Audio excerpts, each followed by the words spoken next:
seconds.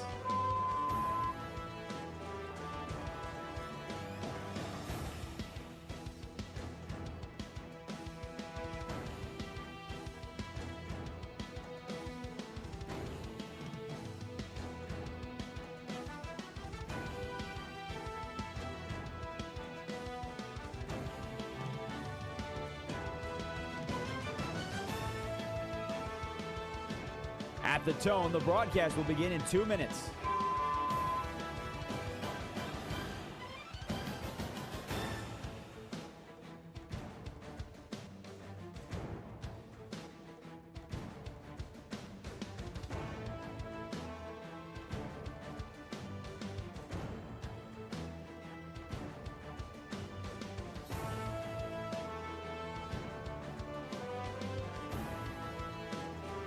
At the tone, the broadcast will begin in 1 minute, 30 seconds.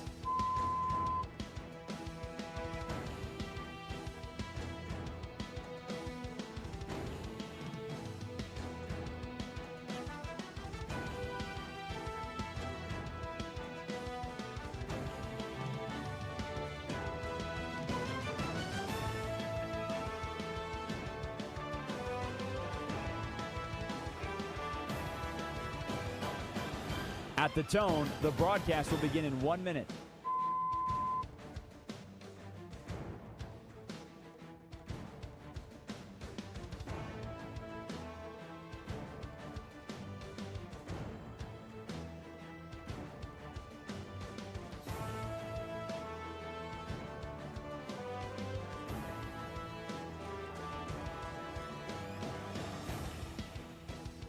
Stations, this is your final time check. At the tone, the broadcast will begin in 30 seconds.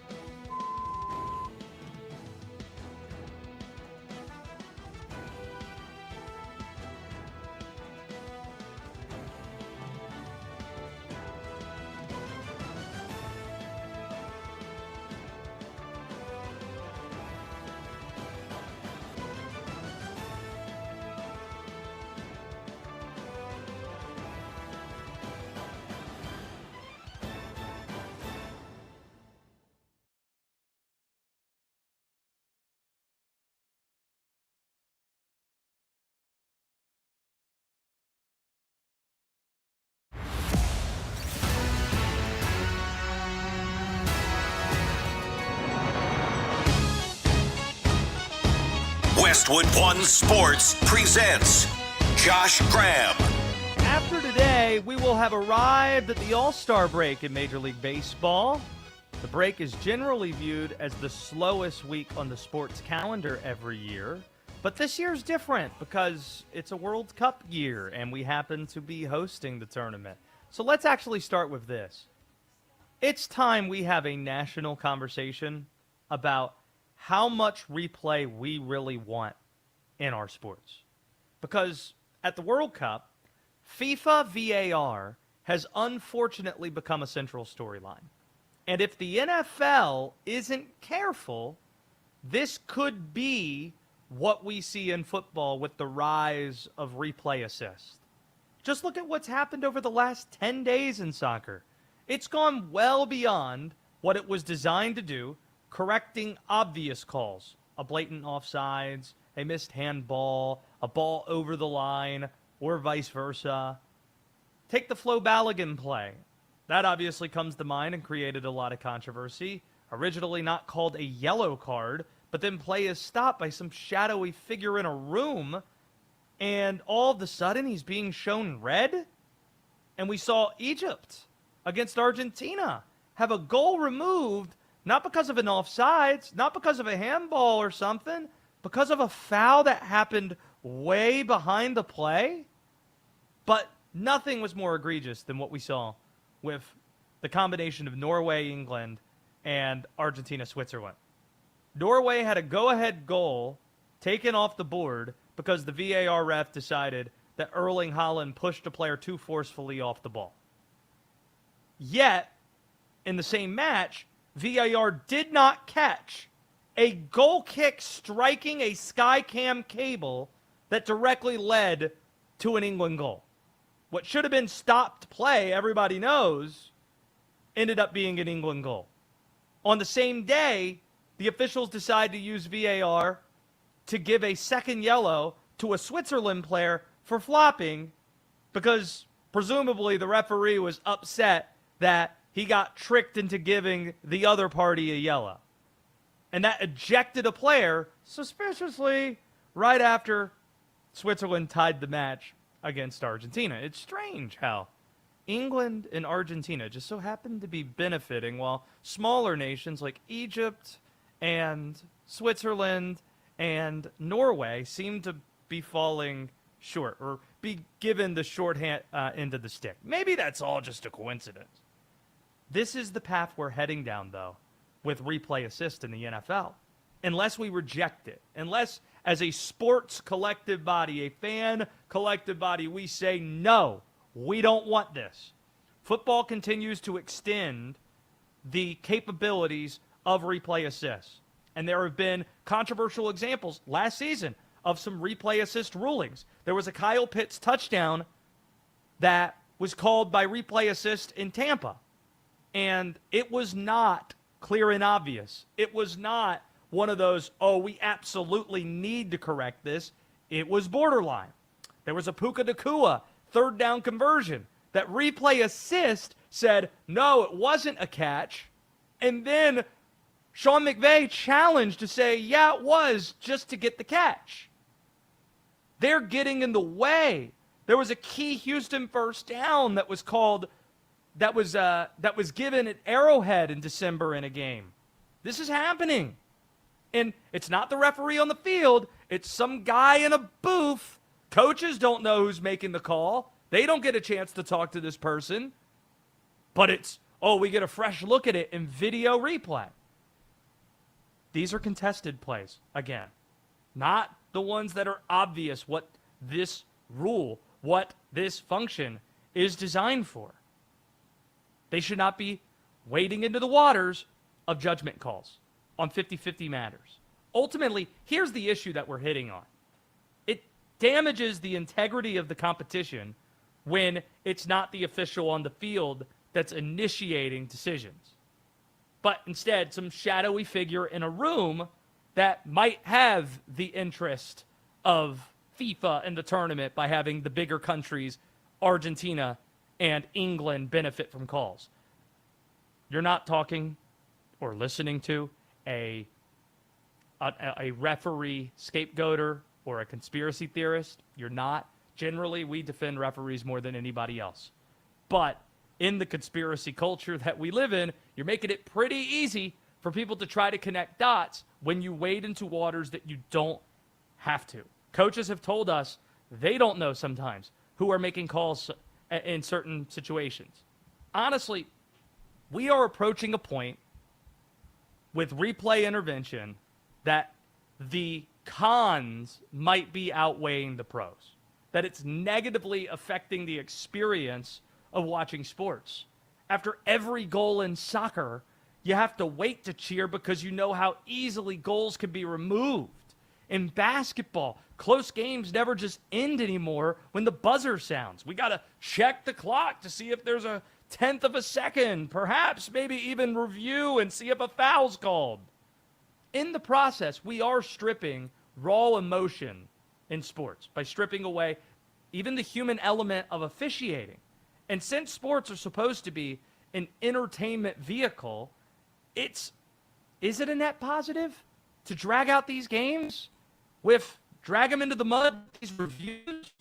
Because when we're now looking at judgment calls being overturned because of VAR or replay assist, and there's times they're getting calls wrong when doing so, it's fair to wonder what exactly the point is. So here's the question we're asking to all of you. How much replay and officiating oversights is too much? How much? Have we crossed the line with VAR in the World Cup? Are we in danger of doing so with replay assist in the NFL?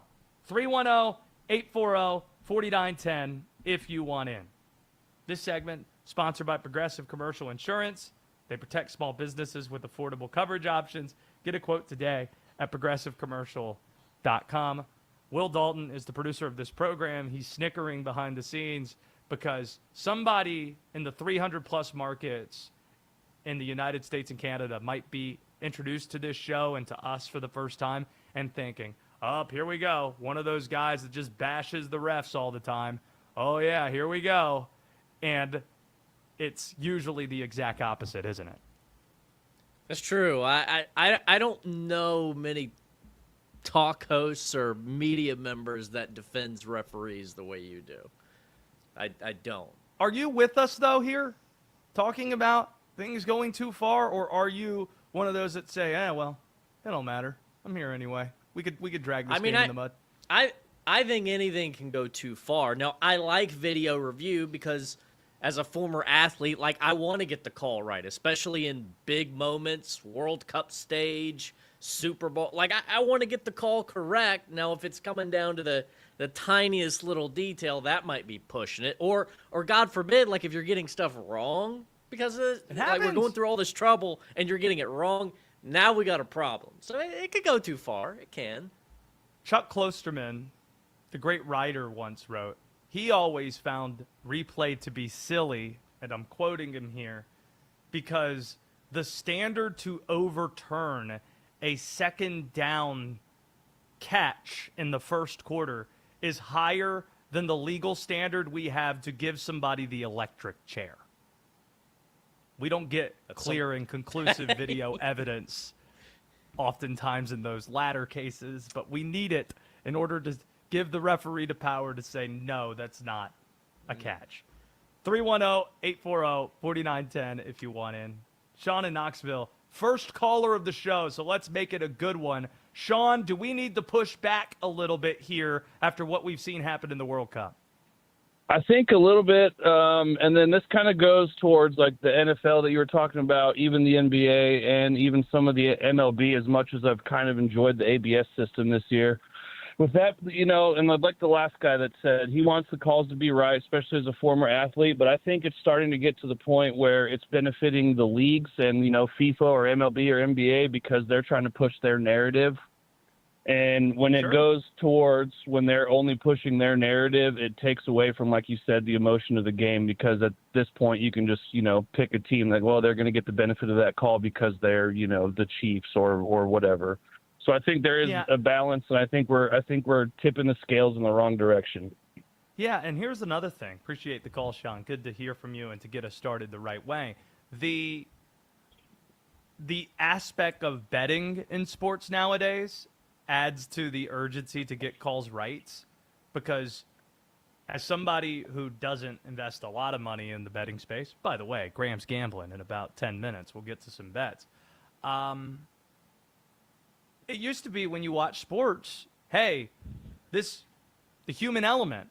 So it's a better story sometimes if something happens and the referee gets something wrong or an umpire gets something wrong, and you could tell your kid about it and have an example in sports applicable to everyday life. But that's not the world that we live in. Agreed. Anymore, Yeah, and then the betting's just injecting so many more billions of dollars into the sports space that the people that are putting that money there, they want to come out on top too. So See, it's just look at you. We've nailed it. We're right on top of it. Rocky Top, you're always home to me. There goes Sean in Knoxville. Let's go to Zach in Michigan. 310-840-4910. Zach, where are you on this? So the problem is not more replays or less replays. It still just comes down to referees, and the referees that are watching the replays are bad at their jobs. Referees are just bad at their jobs. Disagree. If they're humans. And we're holding them to a standard that we get to sit on our couch and watch it in slow motion, and they got to get it in real time. So this is where I will push back and defend refs. They're not bad at their jobs. They're better than they've ever been before. The Saints, the Saints no call, that's like the most obvious tell you. Sure. They'll tell you right there that just referees are bad at their jobs. Oh, so you're just saying everyone's bad at their jobs because a guy in New Orleans made a mistake 10 years ago, right? Is that what you're saying? No, I'm saying that this is always. Okay, so my whole thing on the Or is it possible your standard's unrealistic? If that's the way it's always been. They've always been bad. They've never been good. Okay, so the NFL has literally come out and said our referees make mistakes, a lot of mistakes, and we need to crack down on our referees. AKA, they're human. They're human. You said it. So You said it yourself. They replay always do. Is good. Replay is good for having replay for officiating some penalties is good. Yes, We it agree changes that having judgment calls. replay matters. The question wasn't, do refs suck? The question wasn't, hey, do we need replay? The question is, how much replay? Where's the line is the question. Yeah, the line comes down to when there's blunders and referees are making terrible calls, we need replays to make the correct calls, and we need referees who can make those correct calls too during the Got replay. it. There goes Zach in Michigan. If you're not going to answer the questions, then I'm not going to keep asking it over and over again. Oh, as long as they're blunders. We acknowledge there are always going to be blunders. But where's the line? Oh, because there can always be blunders, we suddenly don't have a line? Frustrating. Let's go to Scott. He's in Milwaukee. Scott, where's the line? Want to know where the line is. For me, and I'm a diehard sports fan, 48 years old, like my whole life is involved around sports, watching sports, etc. I'm done with replay. I think it kills the flow of the game. And I would bet that if you looked at how good officials were back in the day pre-replay, I'll bet you that they were more accurate than they are now, because I think with this world that we live in now, they're either nervous to make a call, there's a slight hesitation, et cetera, et cetera. I think it's better just to have it back the way it was. This is coming from a Packer fan that had the Terrell Owens fumble that cost us the Super Bowl. So, that would have gotten me to the promised land at one point. I just think it kills the flow. Basketball, end of the game, it's terrible. Soccer, you never know, whether it's a goal, offsides, et cetera. Football, I used to coach football. I used to know the rules of football. I have no idea what half the rules are anymore, and I don't even know if they know what the rules are half the time. I'm talking about players and coaches, because it just kind of seems like it ebbs and flows. And I think that's the worst thing for a sports fan and a fan in general, when they're left in the dark as to what's going on. It needs to be black and white, and unfortunately, the easiest way to get to black and white is refs make calls in real time. Whatever happens, happens. Scott, appreciate the call. You should know, you're in Milwaukee.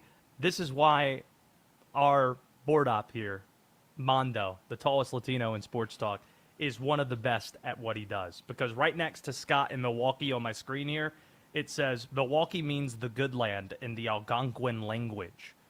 So, and by the way, this is a reminder on my part that we didn't introduce the third member of our team, Mondo. So when you call him at 310-840-4910, you be nice to our guy, because in a way, he's officiating this show, calling balls and strikes.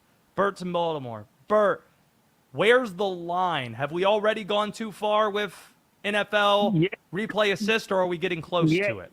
Yesterday you get Abby Labar. Today you get Bert Labar. How about them apples? Your last name's Labar. Didn't know that. Good to know. It sure is. And I have a Gabby Labar as a daughter. But in any event, if they were able to stick to the rule that way back when they first introduced it, which is beyond a shadow of a doubt or, totally conclusive, that would be the line. We have so far exceeded it because, unfortunately, human beings are the ones reviewing the errors made by human beings. So what's the whole point? I agree with the previous caller. I think since we are unable to stick to the letter of the law, we should just eliminate it completely, with the one exception, and that's anything like tennis that can be done completely without humans. The in or out call on the baseline, but as soon as you involve humans, why bother having replay at all? Kills the entertainment value. You nailed it. And by the way, shout out to the Orioles who are handling their business right now in Baltimore. Hey. Bert, it's good to hear from you. The part that you bring up about tennis is interesting. Where we do not have any problems with is tennis. Shout out to Yannick Sinner, who wins the Wimbledon Gentlemen's Final today. But people love it because it's instantaneous. It's not just that it's digital, it's instantaneous, which is why folks like the Major League Baseball ABS challenges as well. So this isn't anti-official. This isn't even anti-progress.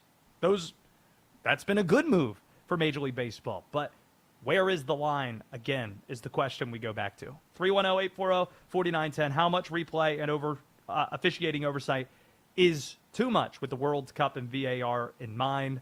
Coming up, more of your calls and our picks for the Home Run Derby and World Cup semifinal, because we're just getting started here on the Josh Graham Show.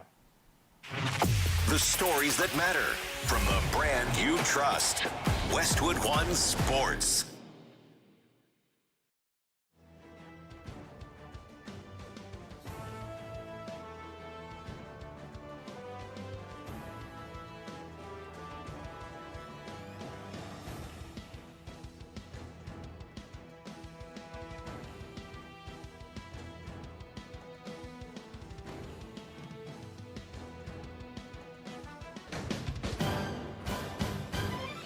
At the tone, the broadcast will begin in 4 minutes, 30 seconds.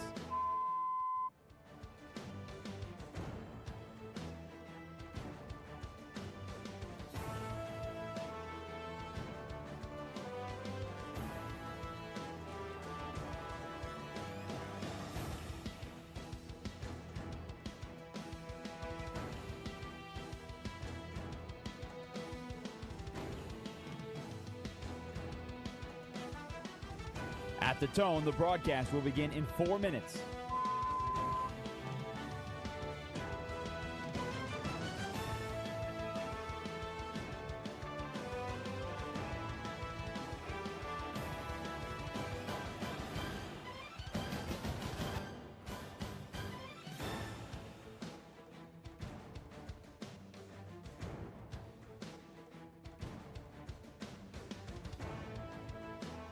At the tone, the broadcast will begin in 3 minutes and 30 seconds.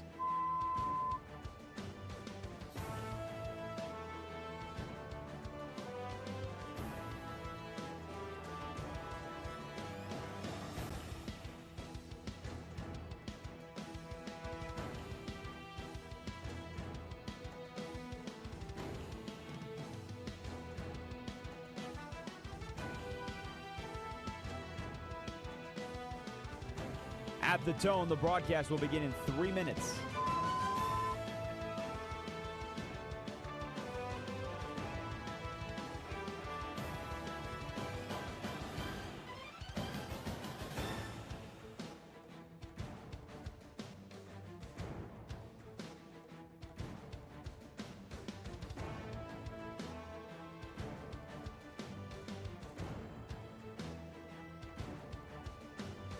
At the tone, the broadcast will begin in 2 minutes, 30 seconds.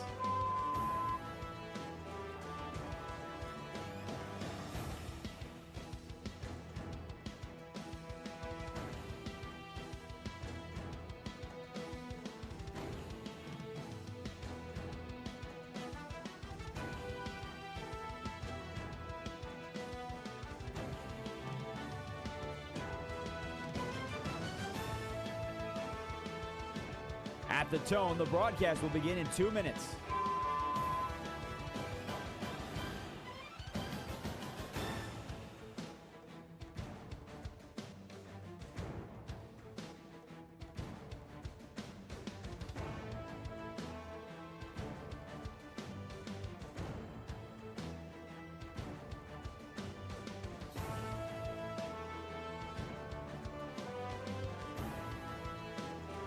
At the tone, the broadcast will begin in 1 minute, 30 seconds.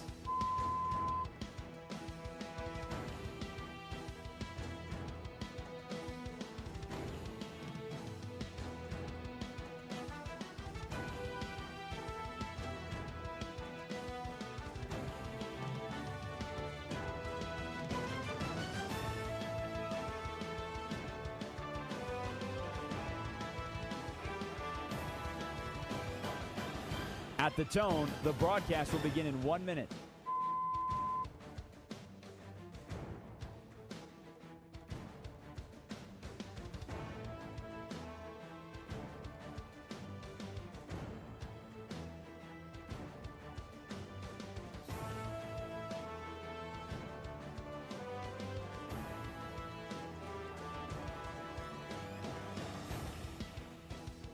Stations, this is your final time check. At the tone, the broadcast will begin in 30 seconds.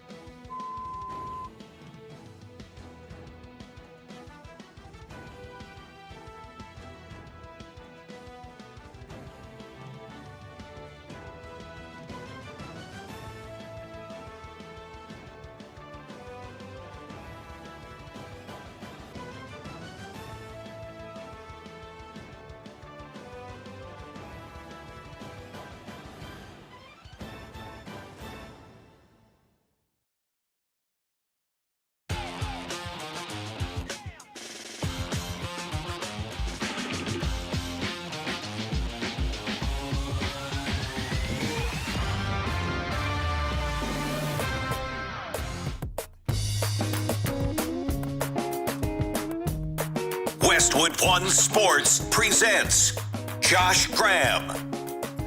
Got too excited talking to someone from Baltimore, Bert, that I didn't even mention why I was fired up about the Baltimore Orioles. Have not won 4 straight games this entire season. Enter today on a 3-game winning streak and can go into the break with their first 4-game winning streak. They're up 8-2 in the bottom of the 8th inning. So it looks as if they're going to get there. Knock on wood. Hope that that's the case, as they're in that AL wild card hunt right next to the Baltimore Orioles in our nation's capital. Feel just gut-wrenched for the Washington Nationals, who were in the 9th inning up a run on Friday night against Will's Yankees, and Jazz Chisholm hits a 2-run go-ahead homer. Washington's pen blows the game. They're up 2-0 going into the 8th on yesterday, and allow a 4-run inning lose. And they go up 3-2 off a Jazz Chisholm error in the 7th, give up 3 runs in the 8th and 9th innings, down 5-3, still in the 9th. Just feel awful for the Washington Nationals, a team that should be one of the best teams in baseball if they had even a serviceable bullpen. A question that we're asking: how much replay and officiating oversight is too much in the spirit of VAR in the World Cup and perhaps even replay assist in the NFL? 310-840-4910 if you want in. Let's get to our bets. It's time to show you what's on our slip in Graham's Gambling. Sitting back, count money all day, you know. It's time for Graham's Gambling. Let's make some money. Revisiting last night's bets, it didn't go that great. Norway plus 175 to beat England. Would have done it again. VAR worked against them in multiple ways. Erling Haaland was not the first goal scorer either. That was plus 450. Glad we stayed away from the Conor McGregor fight. That was tough to watch how that went down.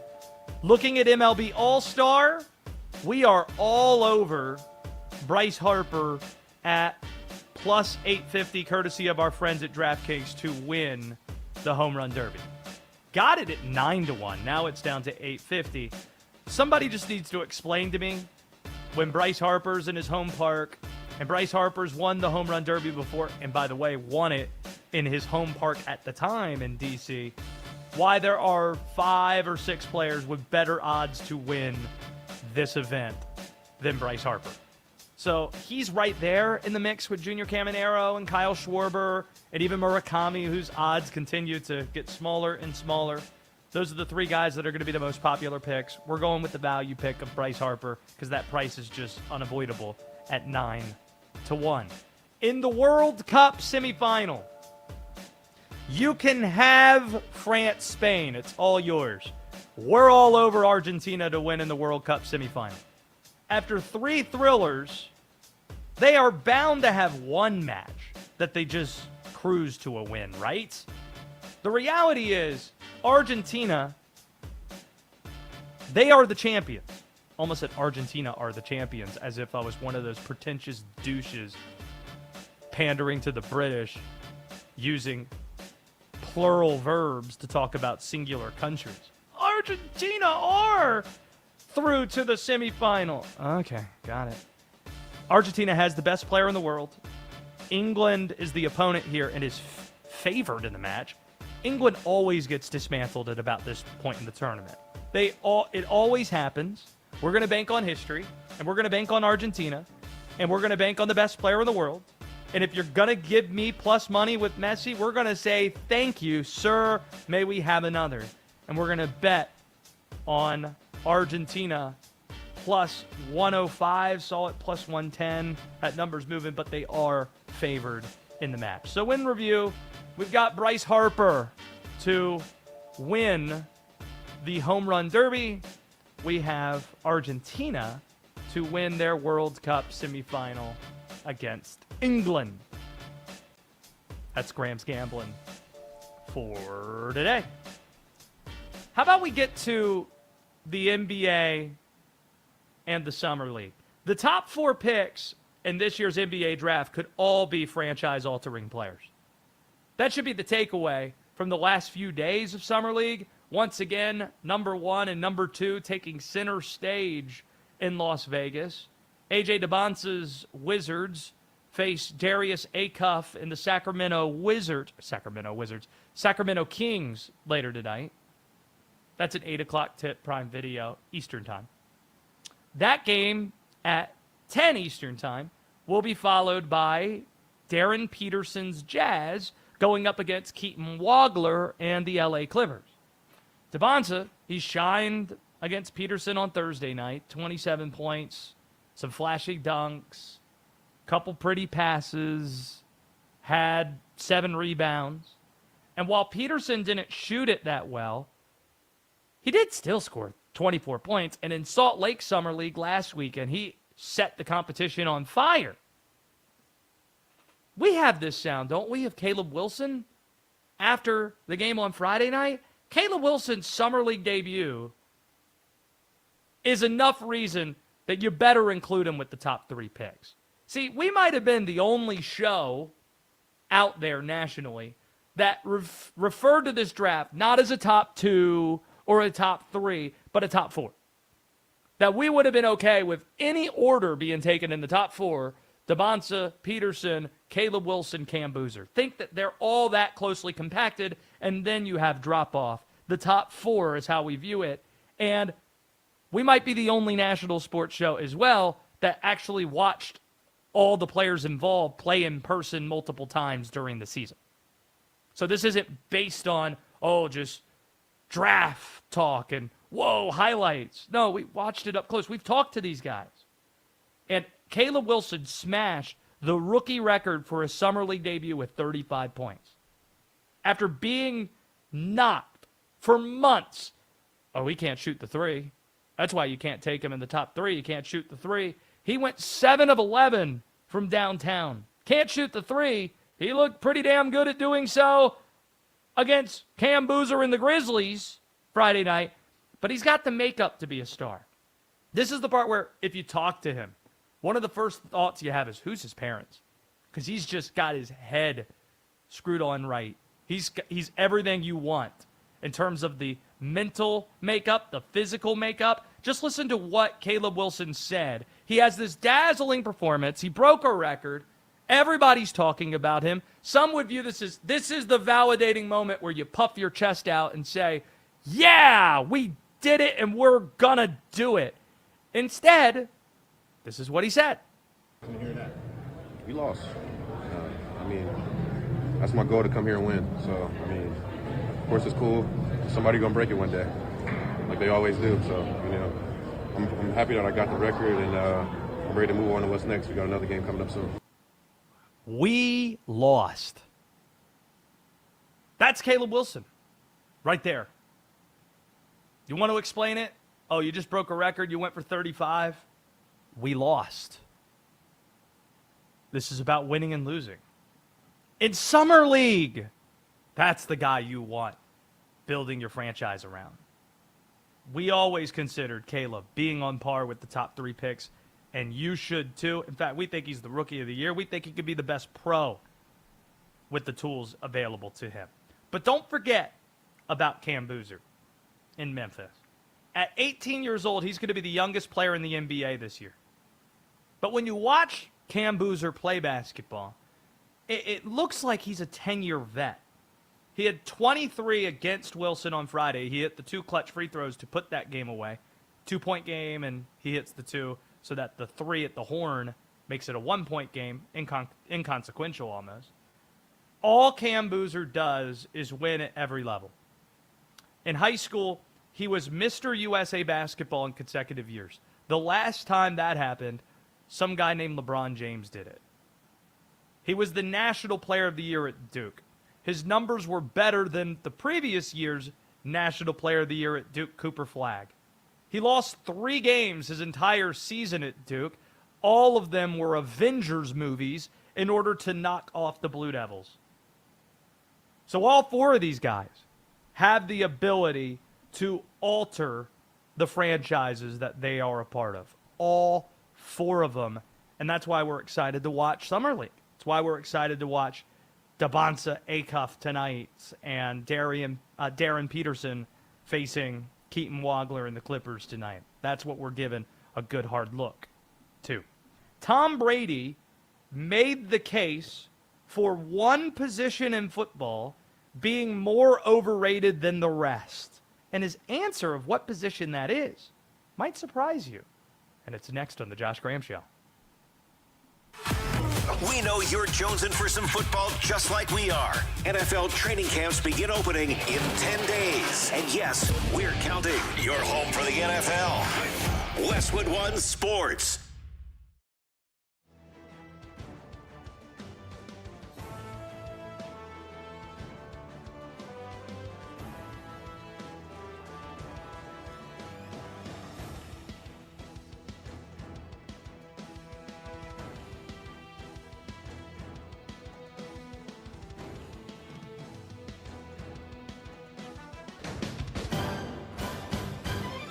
At the tone, the broadcast will begin in 4 minutes, 30 seconds.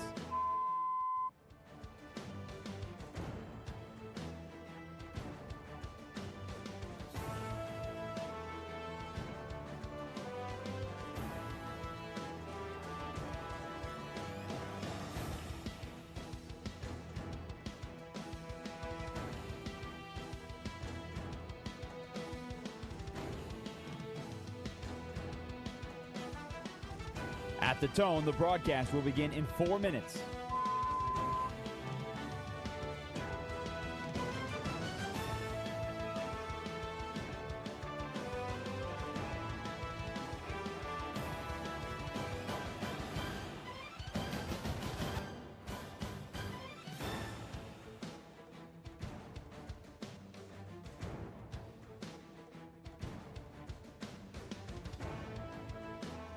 At the tone, the broadcast will begin in 3 minutes and 30 seconds.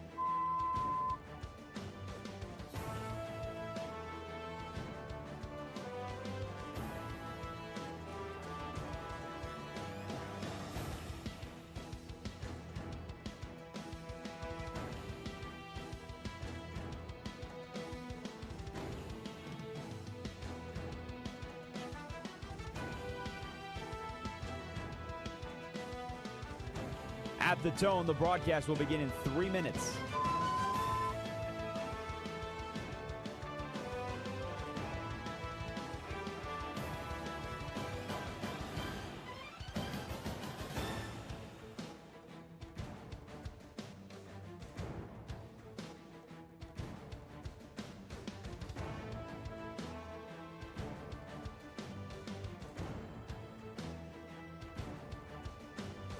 At the tone, the broadcast will begin in 2 minutes, 30 seconds.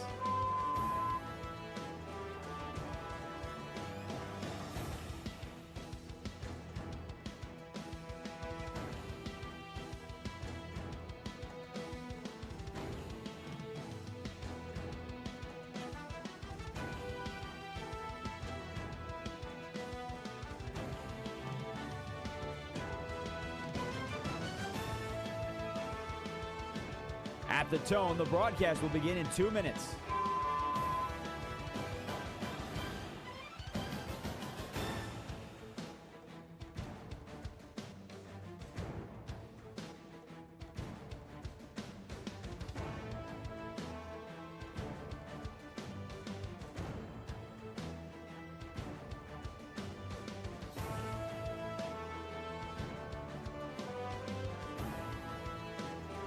At the tone, the broadcast will begin in 1 minute, 30 seconds.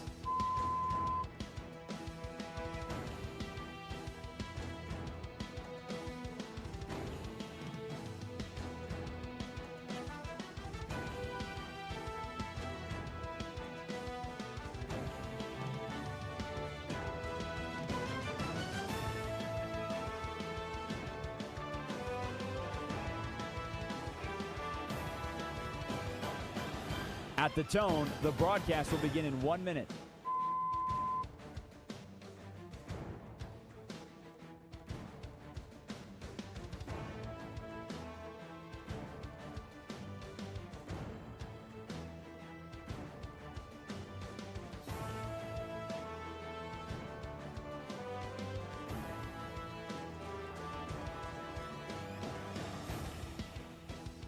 Stations, this is your final time check. At the tone, the broadcast will begin in 30 seconds.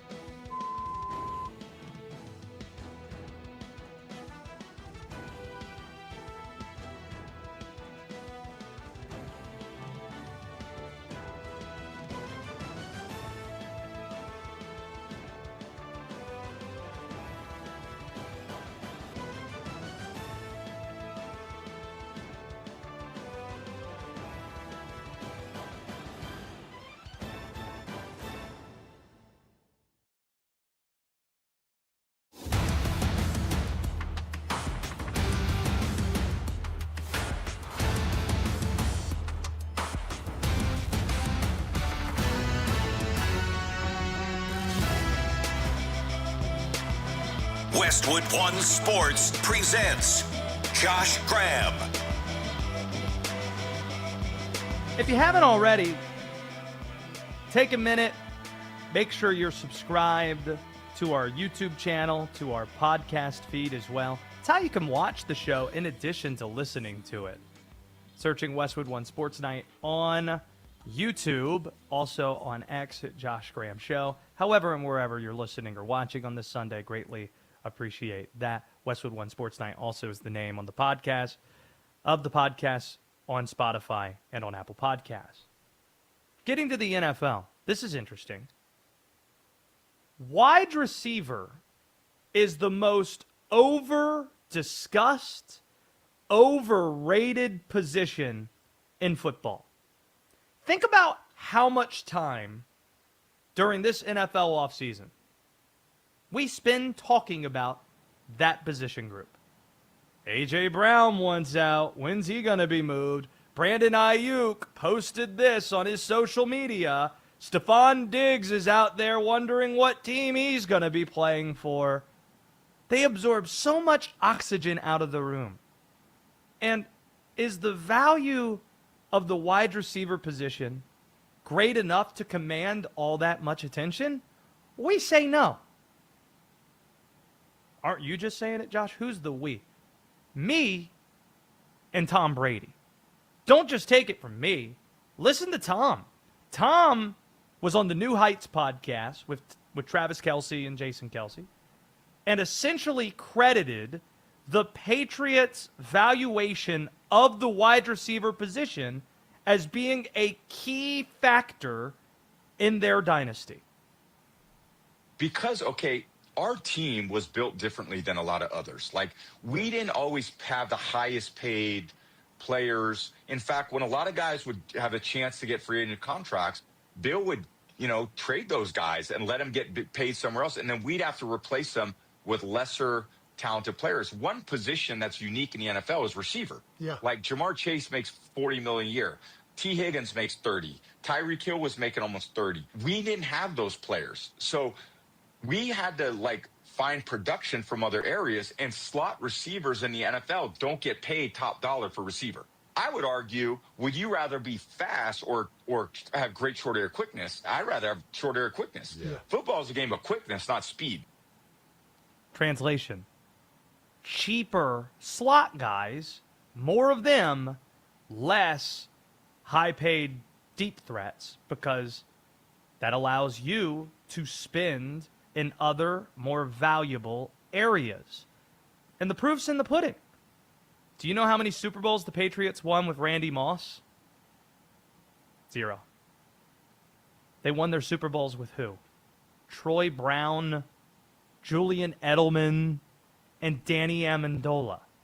Year by year, Tom, he's getting so much better as a football commentator.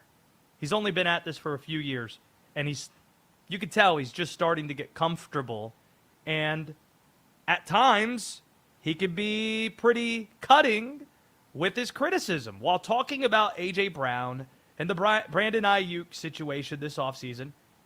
He had an interesting, wise observation about the receiver position broadly. It's very difficult, and I think that's the only position on offense that requires a lot of extra energy and attention, because the running backs are going to touch the ball. The line, they're going to be engaged in every play. The tight ends, run or pass, you're going to be engaged in every play. It's the receivers who stand, 25 yards from the ball, just talking smack with the be whole time, yeah. trying to figure out, all right, I ran my ass off and didn't get the ball.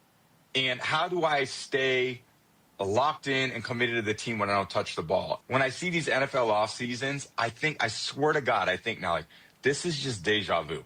I've been seeing the same since 2000 when I came into the league. This guy this guy gets in trouble. He's arrested. This guy gets cut. This guy gets traded. This guy's unhappy at receiver. You know what I mean? It's like it's like Real Housewives of the NFL, and it's like it's the same script. Receivers are the divas. Winning at the Patriots, we won with the slot guys more than the deep threat guys. And this might drive the point home. The impact receivers have on winning, or lack thereof, seems clear when you look at the highest paid players at the position. Here were last year's top 5 highest paid wide receivers: Jamar Chase, Justin Jefferson, CeeDee Lamb, DK Metcalf, Garrett Wilson. Do you want to know what they all have in common? 0 Super Bowls. Oh, you're cherry picking, Josh. Let's extrapolate it out to the top 20. Only 3 of the top 20 highest paid receivers last year have won the big game. 3 of the top 20. Who are they? Tyreek Hill, Devontae Smith, A.J. Brown. The latter 2 winning when, actually all 3 won their Super Bowls when the quarterback was on the rookie deal. All 3 examples, the quarterback was on the rookie deal. And what makes the Tyreek example funny, Mahomes won 2 Super Bowls and had his best statistical season after Tyreek became a Miami Dolphin, after he left Kansas City. To make an analogy, receivers, they're luxury items. They're sports cars. That's what they are. If you can afford them, great. Hey, you got a quarterback that's on a rookie deal?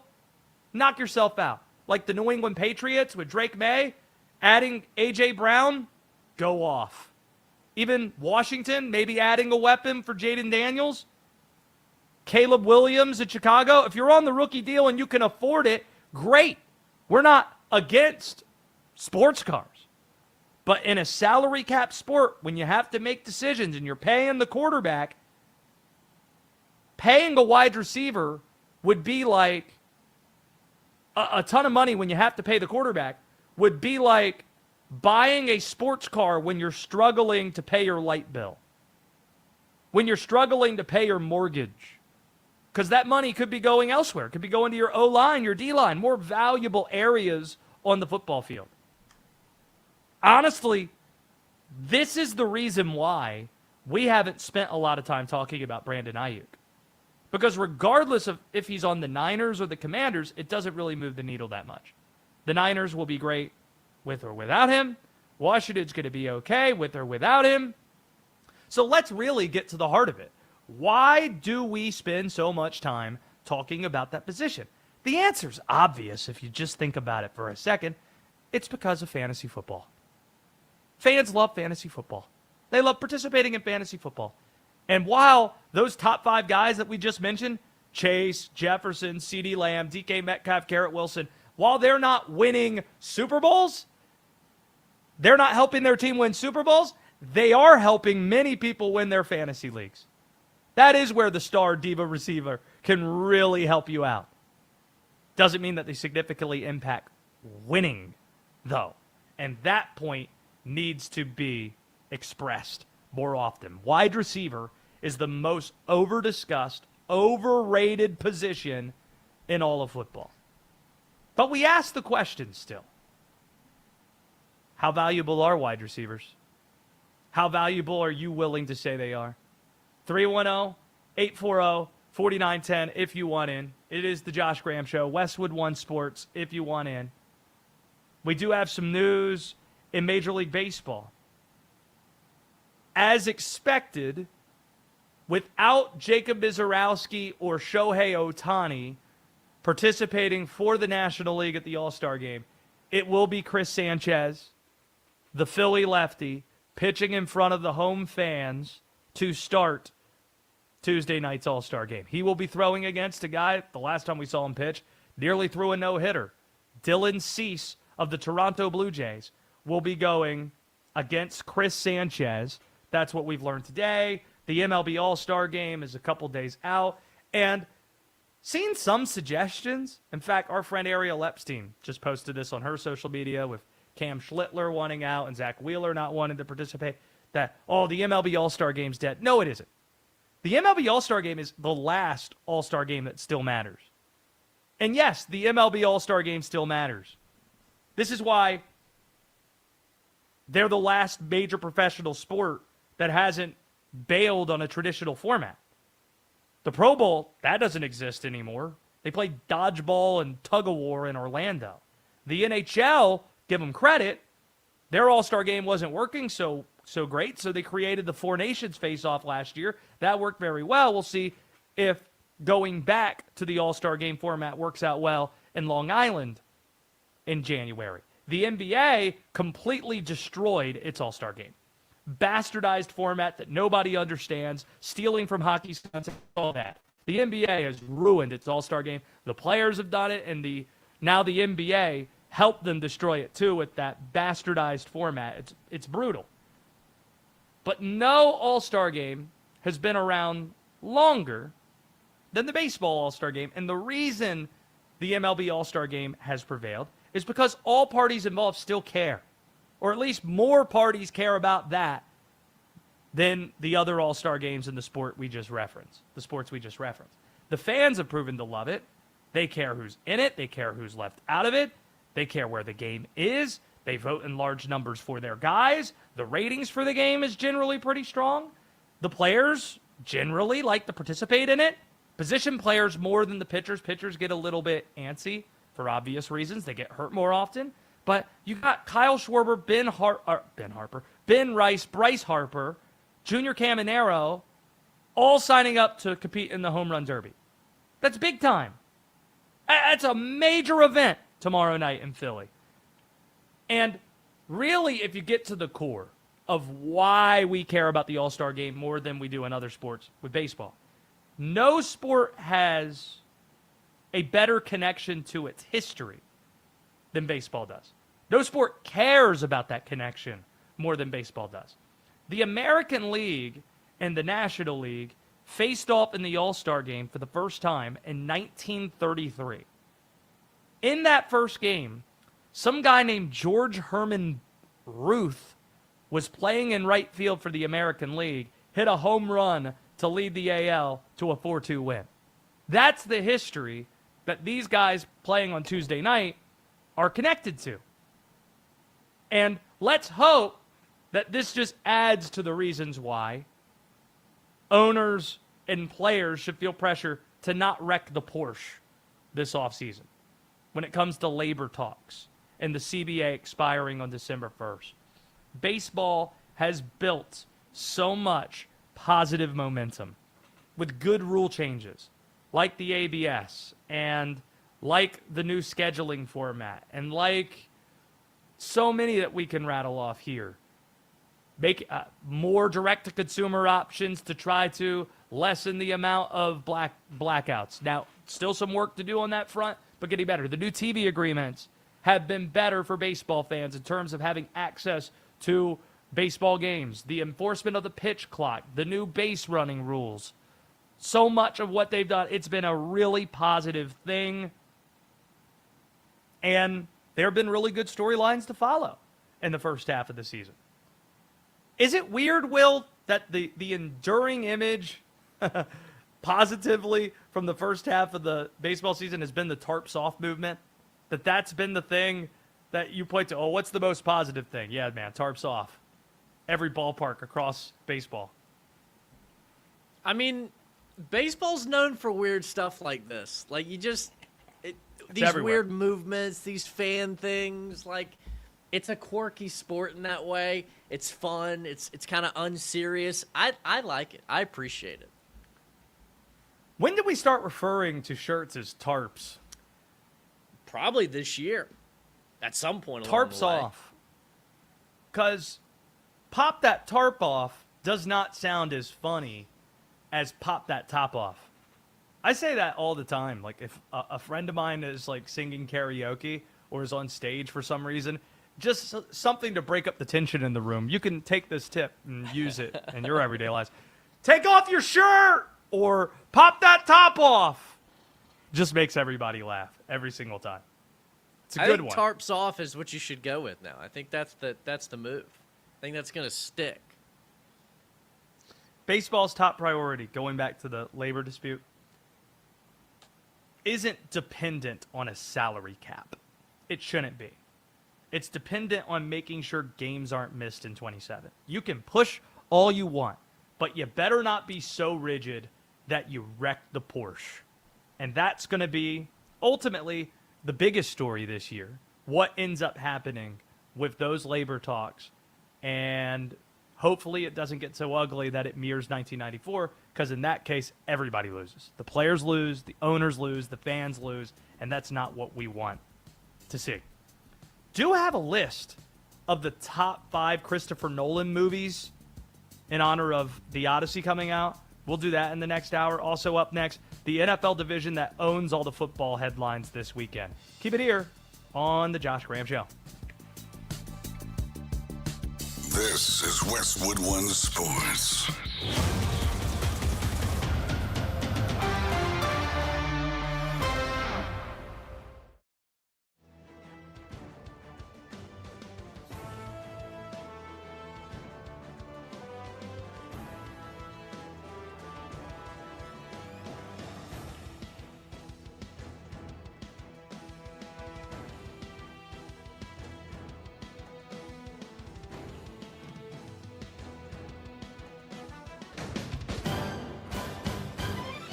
At the tone, the broadcast will begin in 4 minutes, 30 seconds.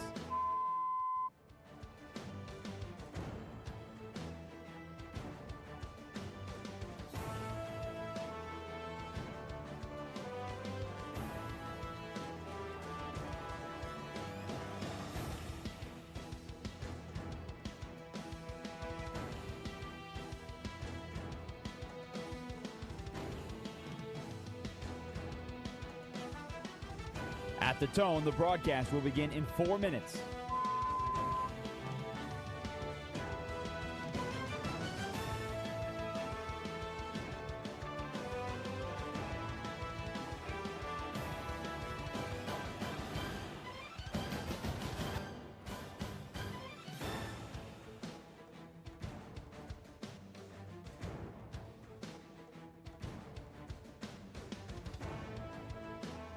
At the tone, the broadcast will be in 3 minutes and 30 seconds.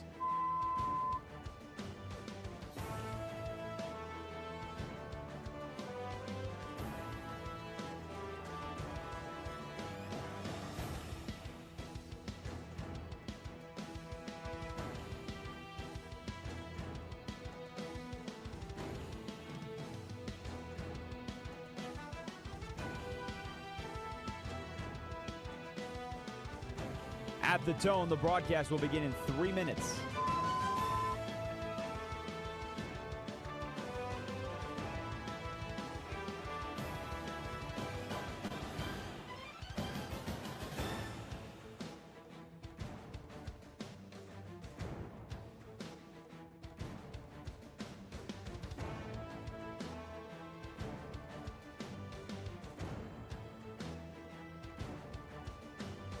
At the tone, the broadcast will begin in 2 minutes, 30 seconds.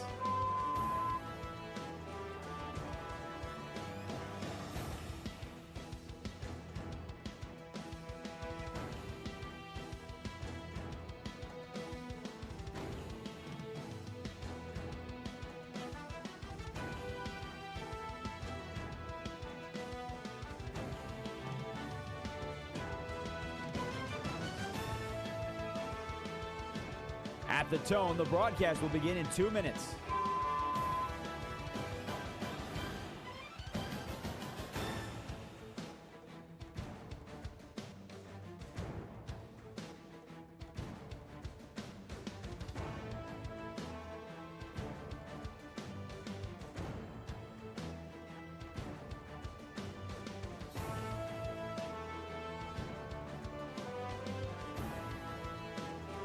At the tone, the broadcast will begin in 1 minute, 30 seconds.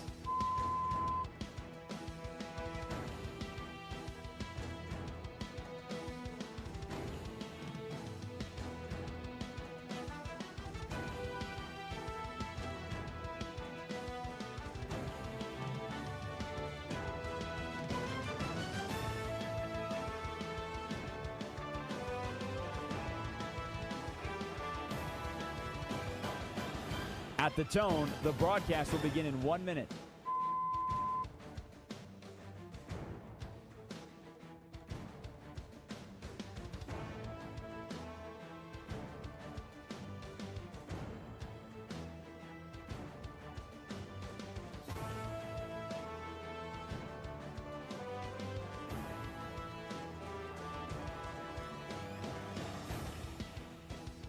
Stations, this is your final time check. At the tone, the broadcast will begin in 30 seconds.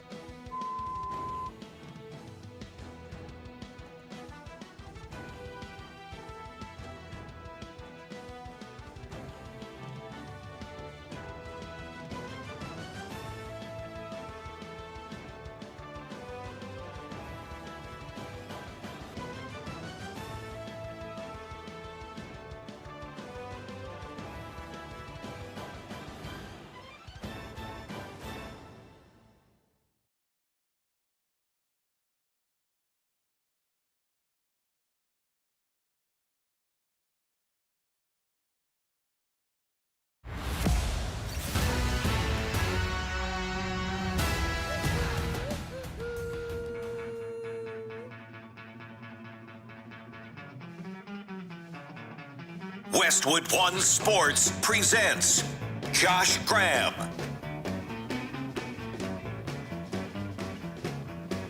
There's one NFL division here on the Josh Graham Show that's been dominating headlines this weekend. So let's just run through them. It is the week that The Odyssey is going to drop.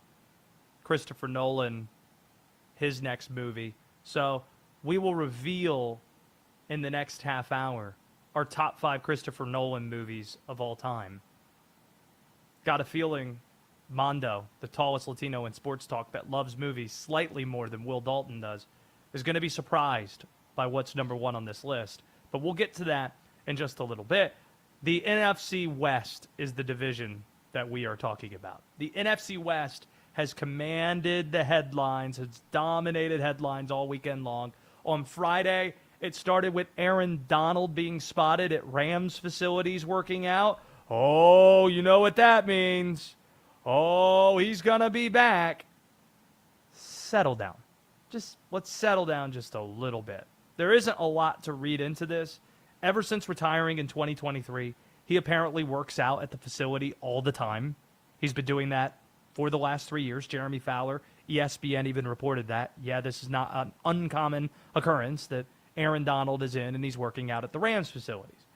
If he does return, this isn't us saying he won't. If he does, it's not happening anytime soon.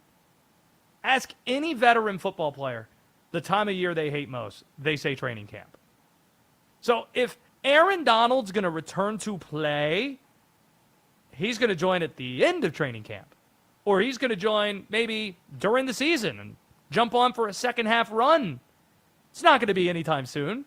It's not going to be in July. You kidding me? Why would he do that? You don't have to do that. You're Aaron freaking Donald. And they'll be fine with or without him. You got Myles Garrett, who you just acquired. You got Kobe Turner. Hashtag Pro Deeks. Da-da-da-da-da-da-da-da. Go Deeks. So, the Aaron Donald headline, a little bit overblown. Oh, this means a signing is imminent. Not exactly. Next headline. The Allen estate yesterday officially sold the Super Bowl champion Seattle Seahawks. The team was sold for an NFL record $9.6 billion. You hear that, Austin Powers? $9.6 billion. Mini-me, go. It's the Kozla family. Kozla, you say tomato, I say tomato. Did you see where the wealth of the Kozla family comes from, who was a part owner of the San Francisco 49ers, 3% stake? This might also be a hint, by the way, WD. And now is the majority owner of the Seattle Seahawks. Did you see where their wealth came from? No, I didn't see. Where's it come Silicon from? Valley. Silicon Valley.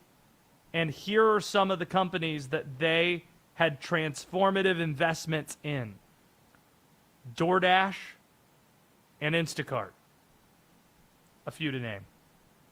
Wow. So, if you're a Seattle Seahawks fan, you better be using that DoorDash. That's what you need to be doing. Help the team out. Figure it out. We've seen a staggering leap in team values with NFL franchises being sold. In the last 10 years, WD, we've seen now 4 NFL teams be sold. In 2018, the Carolina Panthers were sold for $2.3 billion.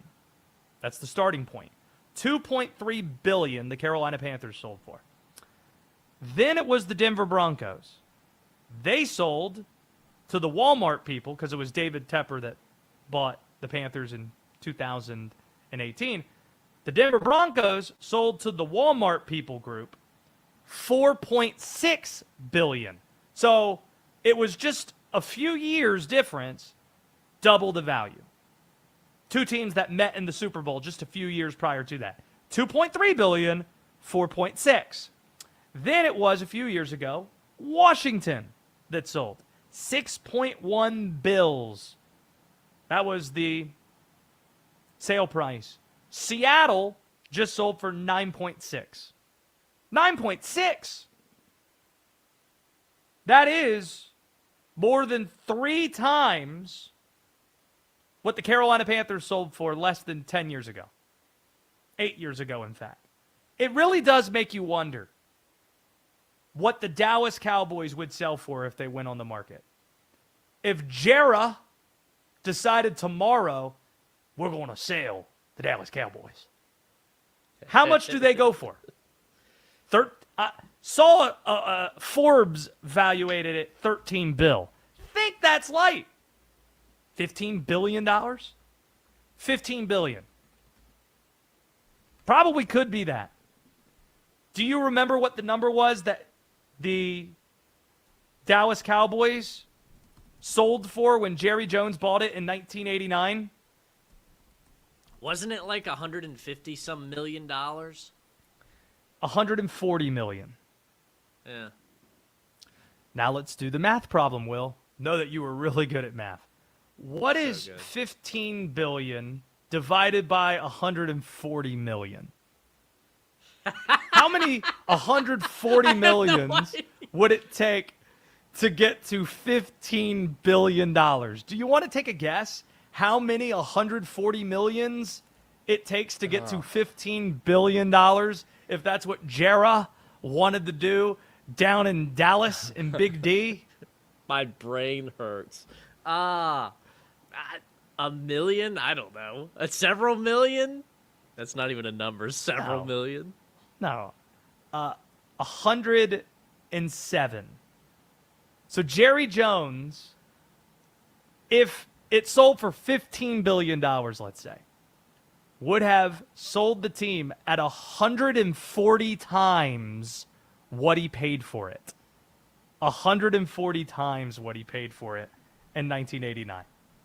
So that is a NFC West story, certainly. All the while, the Brandon Ayuk saga is ongoing with the 49ers. Ayuk has been saying he's going to be freed from the Niners. He's going to join the Commanders for the last month or two. And then he ruffled feathers when he said, hey, Jaden Daniels, pick up your phone. Because Jaden said hit his phone, and then apparently Jaden didn't pick up. So maybe there's some drama being created there. Here was the latest post from Brandon Ayuk, the latest thing that he said on his social media this week. He said, I don't do that internet bro. Hit my phone if you got to talk to me, bro. You got my number. And I called, he don't answer. Hit my phone, bro. It's important. It's the money on the line. And then he later said that he was going to keep posting because social media pays. You know what doesn't pay? A team that is refusing him to make money. That's what Washington's doing right now, or pardon, San Francisco's doing. Refusing him to make money. Why would teams bend over backwards to land this guy? Because, by the way, it's worth noting, the Niners, they're refusing to pay him. Brandon Ayuk still hasn't filed for reinstatement to the Niners yet. And he says he's not going to. So he's hoping to be released, which the Niners can't release him unless he gets reinstated to the roster. They can't even trade him either. So Brandon Ayuk's just talking. That's all he's doing. Honestly, this is the God's honest truth. Brandon Ayuk is just talking, and there's nothing the Niners actually could do if they wanted to move him. Because he needs to file for reinstatement, and he's not. So there really is nothing to talk about on the Ayuk front except how he's making an ass of himself until he does that. And by the way, if he does file for reinstatement, what incentive does San Francisco have to move off of him? They already don't count on the guy being there anyway. He wasn't there for them last year. He needs to fulfill his contract. The Niners don't have an obligation to move him. Plain and simple. You signed the deal. That's how this works. A lot of interesting things happening in the NFC West. This segment, sponsored by Progressive Commercial Insurance. They protect small businesses with affordable coverage options. Get a quote today at progressivecommercial.com. We've got unusual questions later on. We've got that Chris Nolan list. The World Cup semifinals are set. But listen, we're destined for another Argentina-France World Cup final. Exactly a week from right now, the trophy should be handed out in the Meadowlands. And the game we're going to get is probably the same game we got 4 years ago, Argentina-France. France hasn't shown any blemishes this entire tournament. Kylian Mbappe is in line with Lionel Messi with the Golden Boot, 8 goals apiece, off to the best start of any player to their international career through 20 World Cup matches. He's got 20 goals. It's insane. There isn't a single game of theirs that is felt in doubt, both in the group stages and in the knockout stages. So with respect to Spain, which needed a go-ahead goal in the 86th minute from a sub just to advance past Belgium, France is going to advance to its 3rd World Cup final in a row. Argentina is not losing to England. Yes, Argentina's an underdog, but they're not losing to England. Even though Argentina has played with fire throughout the knockout stages, including last night against Switzerland, they're still the champions. They still have Leo Messi. Leo Messi had his consecutive goal streak snapped by the Swiss. So do you think he's not going to score in back-to-back games? Fat chance. Dramaless match. That's what Argentinos do. A game where they just cruise. And we're talking about England. The same 3 Lions that always choke. Haven't won a World Cup in 60 years. And you think on American soil during American 250, it's going to be England that's advancing to the Meadowlands to win this World Cup? No, sirree. By the way, this is what we should be rooting for, too. A France-Argentina final, that's all we could ask for. The last time we got France-Argentina, it was in that World Cup final 4 years ago, and it was decided in kicks. Will Dalton, were you with me at that time for this World Cup final? Do you remember this World Cup final on a Sunday? Were you at the Carolina Panthers game with me when this happened? I think I was. I think I was with you. Okay. Well, you would remember the details of this because it's France, it's Argentina. Second half's happening. Believe with the time difference, and the reason why it was happening during football season because you had to have it due to livable conditions in December rather than June. What a terrible idea it was to play a World Cup in Qatar. But it was a December World Cup final that we were getting. The Carolina Panthers were facing the Pittsburgh Steelers. We're in the press box. I'm sitting with a writer friend of mine. Might have been sitting with Will Dalton, too. And my buddy, who is the voice of the Carolina Panthers, sits next to me, Anish Rav. and his color analyst, Jake Delhomme, takes a seat. See, since the match started at 10 a.m., like we're just sitting there in the press box. We're about an hour and a half before the start of the Panthers and the Steelers game. And then the first-year color analyst that worked with Jake on select games and Anish, Luke Kuechly, sits down with us. So Luke is watching, and he's just breaking things down. My man knows ball. He knows soccer, which is not something I knew. So if you could just picture it, it's me and maybe WD, and Jake Delhomme and Luke Kuechly watching this game go to extra time and then into kicks. Don't think I'll have the same level of supporting cast for the World Cup final a week from now. Well, I'll be sitting in this chair hosting this show, reacting to it immediately after it ends. But this is what we want. These are the teams that have won the last couple of World Cups. These are the two best teams. There's an Ollie Frazier flavor to this. It features the two biggest stars of the world that could become teammates soon. Kylian Mbappe has indicated he wouldn't mind joining Leo Messi in MLS if the money's right. So it seems we're destined for that, and that's probably what we're going to get. Argentina, France in the World Cup final, probably going to be our matchup. In addition to listing off the top 5 Christopher Nolan movies ever, there is a star NFL player that is just as surprised as you might be that he's still a free agent. And you'll hear from him next on The Josh Graham Show. Westwood One. We love sports. We love to laugh. We love hearing from you. Talking sports with you, not at you. This is Westwood One Sports.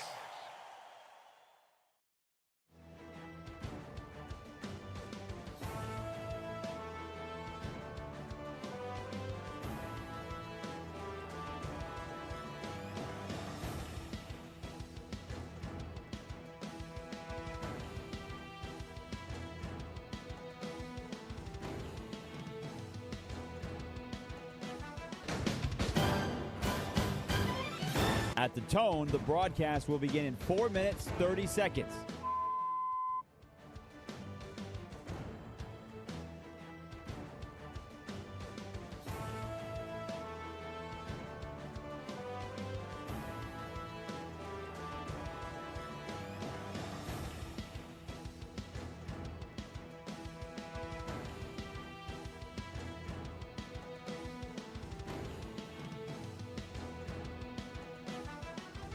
At the tone, the broadcast will begin in 4 minutes.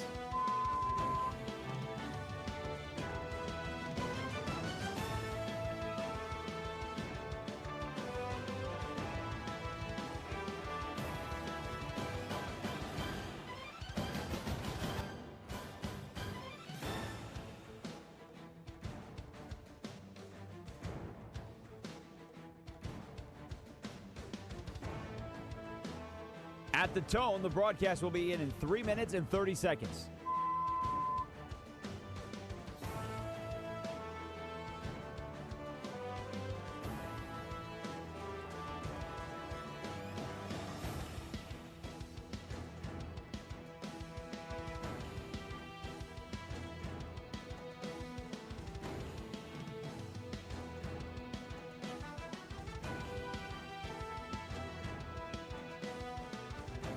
At the tone, the broadcast will begin in 3 minutes.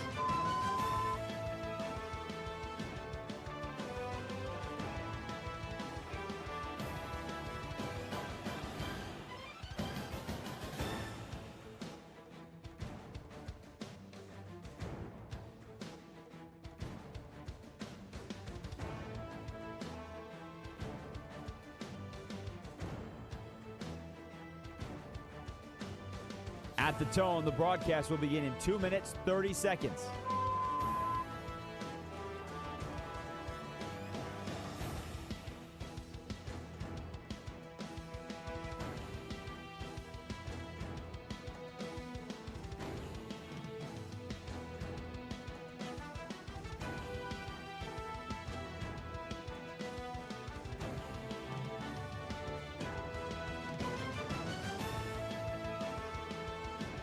At the tone, the broadcast will begin in 2 minutes.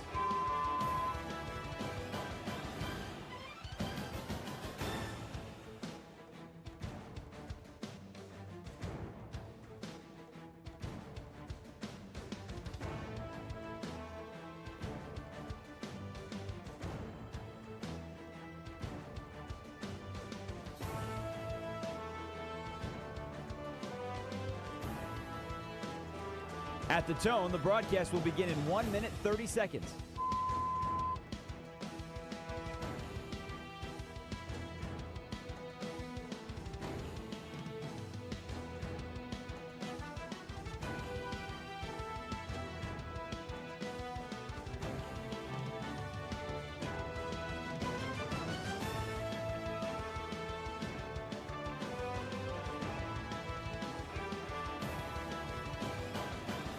At the tone, the broadcast will begin in 1 minute.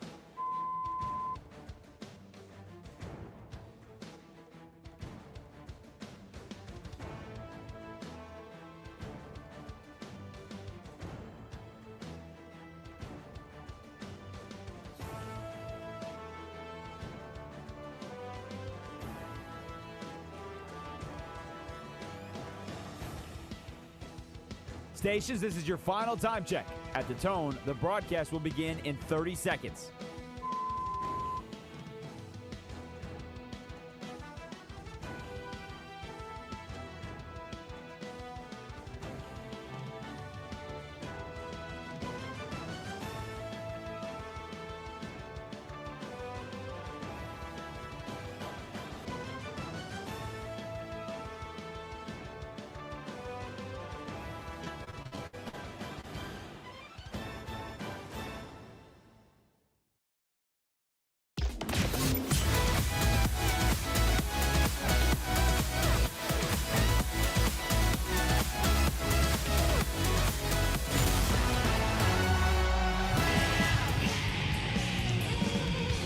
Westwood One Sports presents Josh Graham.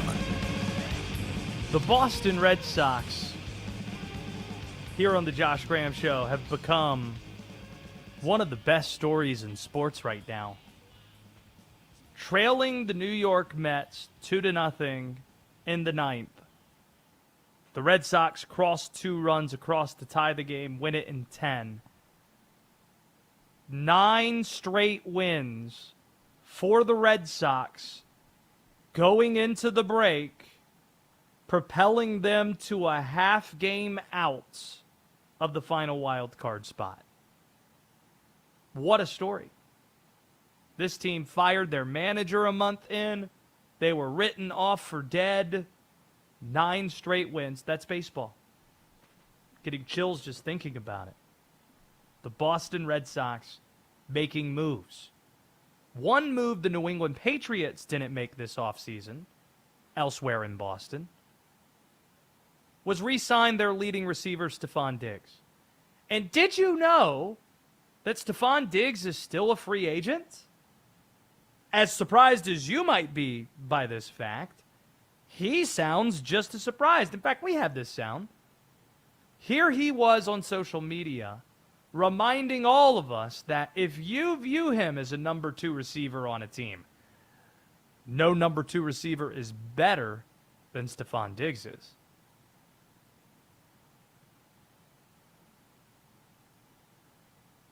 And we'll get to that in just a bit. That's what we call a tease in the biz. He's probably right as well. Top target on a 14-3 team that made the Super Bowl last year. We'll get to top 5 Christopher Nolan movies, by the way, in just a second as well. A lot going on. It is perplexing that Stephon Diggs is still available. Like, what is the reason that Stephon Diggs is still in the market? You might think, well, don't we remember there was a court case earlier this year? He was accused of strangulation, and that's not good, and maybe teams want to distance themselves from him because of that. Well, there was a 2-day trial in May, and he was ruled not guilty. He won that trial. He handled his business. He was a 1,000-yard receiver last year. He caught 85 balls for a team that went to the Super Bowl. He was Drake May's top targets. So why is this guy available? Well, we're surprised by this. Stephon Diggs is surprised too, and here he was on social media expressing that. Like, here, let's just put it this way. This is what I was thinking. This is what I was thinking to myself. Maybe I'm wrong for this, right? Presumably, every team got 32 teams, right? Everybody got a 1. Let's just say everybody got a 1. In my opinion, I can compete with anybody. But take those as your 1s, right? Right.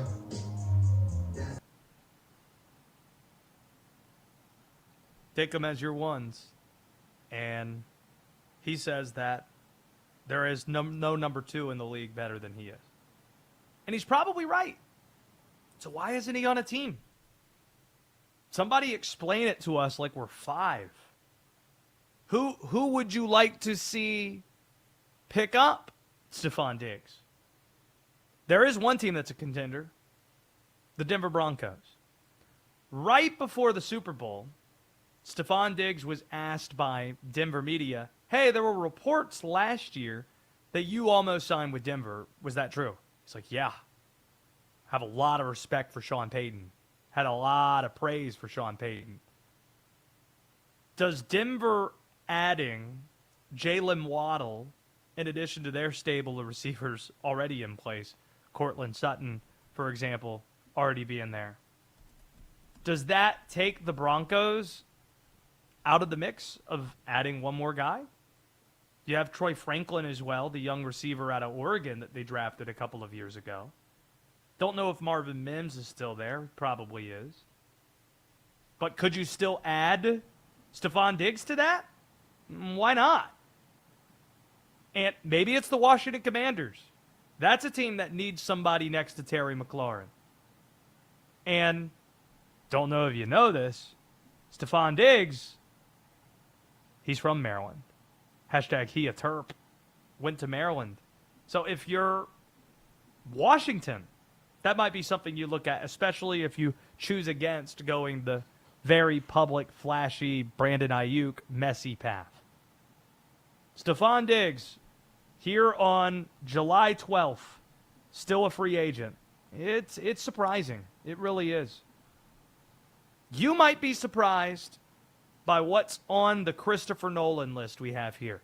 It is time, with the Odyssey being released later this week, the newest Christopher Nolan movie.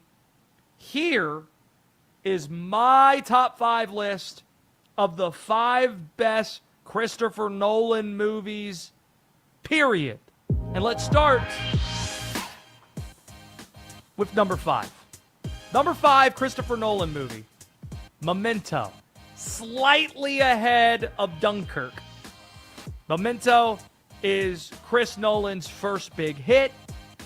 It sets the tone for the types of movies we associate with being Chris Nolan movies. It was an incredibly influential movie, how it impacted storytelling as well. Memento, number 5, slightly ahead of Dunkirk. It was almost a 5A, 5B situation. Number 4, The Prestige. You got Christian Bale dueling with Hugh Jackman. And the reveal at the end of this movie isn't what you see coming. It's perfectly delivered. It rewards rewatches every single time you go back to it with some of the Easter eggs and clues that Chris Nolan included. The Prestige, number 4. Number 3, full disclosure, these top 3 movies are unassailable. Don't know how to place them in order, and you're probably going to push against how we put it in order. But love all 3 of these movies. You can make a case for any of these 3 movies being the best Nolan film. Number 3, Inception. This is Leo DiCaprio at his absolute peak. You've got Joseph Gordon-Levitt. You have... it's a very dense movie. It's deep. There are a lot of depths to it, going into dreams. This might be the movie that's most talked about in Christopher Nolan's catalog, right there with another one that we'll be getting to in a second. But it was featured in a Lil Wayne music video. I think that was for 6'7". It was a South Park episode that Inception was featured in rap songs, like mentioned. Very influential movie, very good movie. Love Inception. Number 2, The Dark Knight. No, it's not number 1.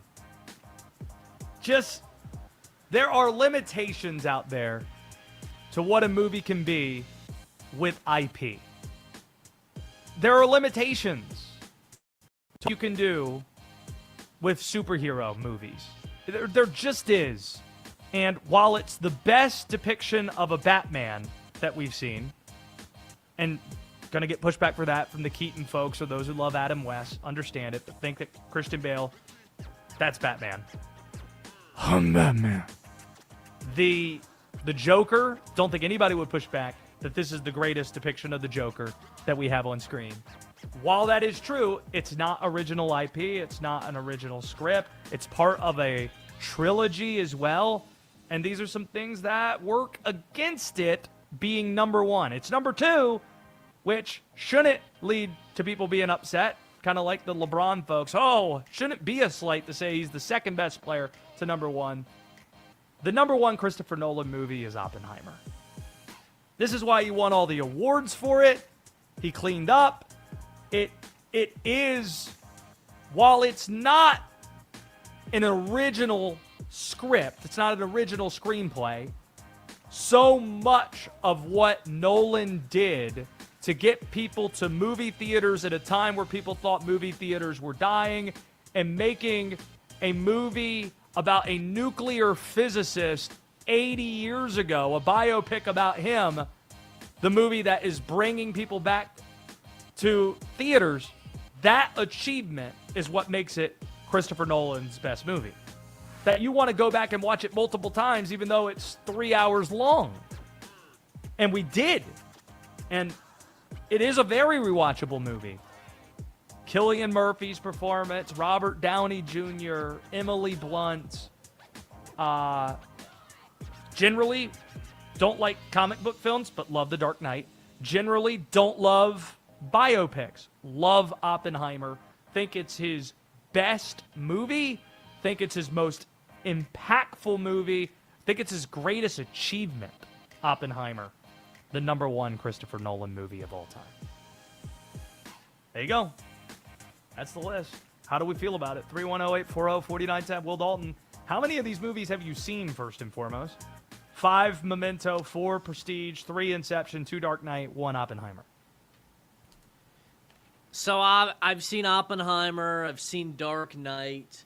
I feel like I have seen Inception.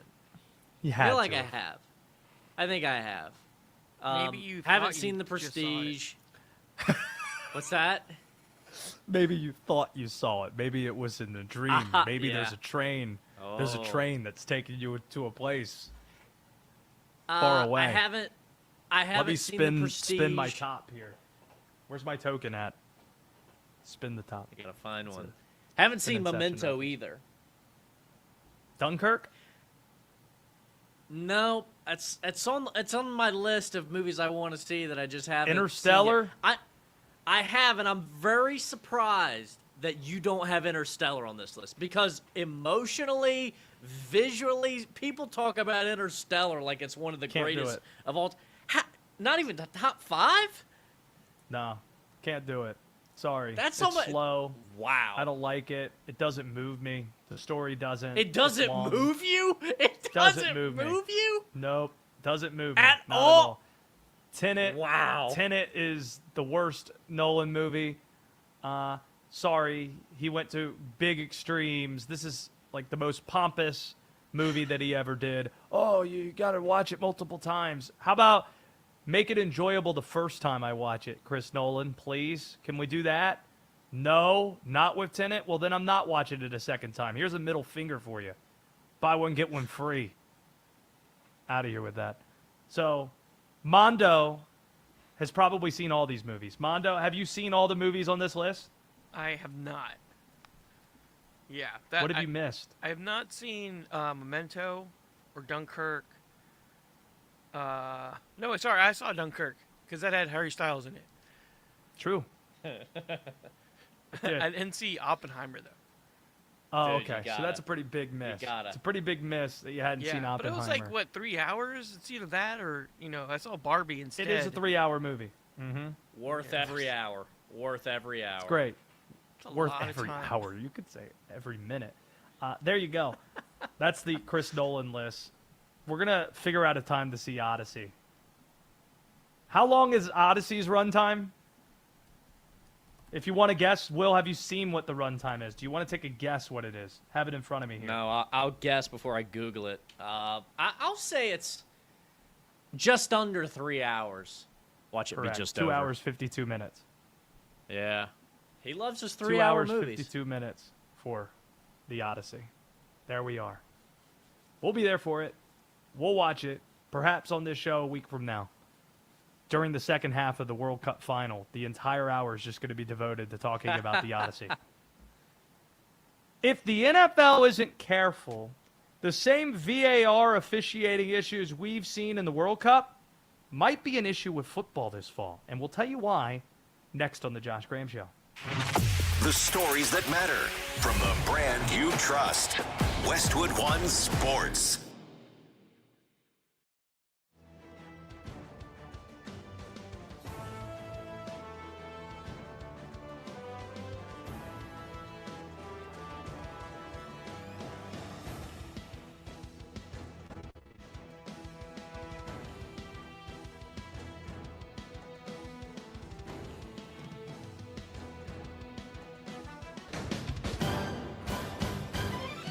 At the tone, the broadcast will begin in 4 minutes, 30 seconds.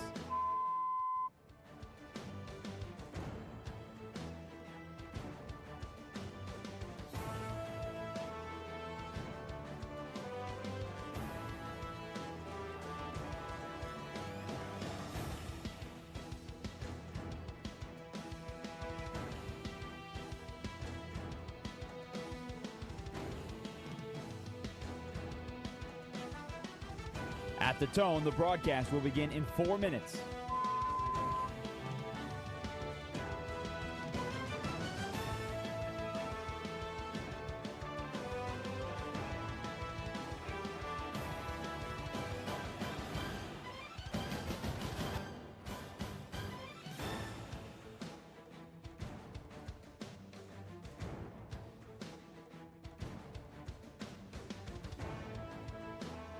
At the tone, the broadcast will begin in 3 minutes and 30 seconds.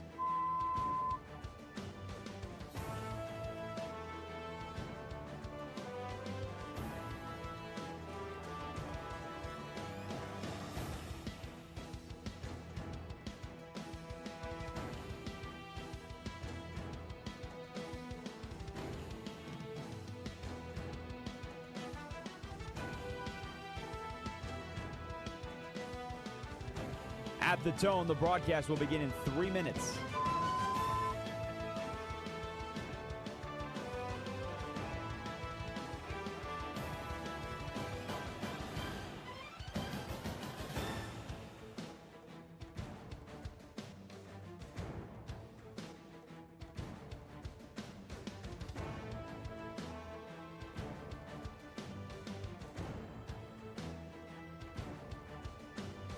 At the tone, the broadcast will begin in 2 minutes, 30 seconds.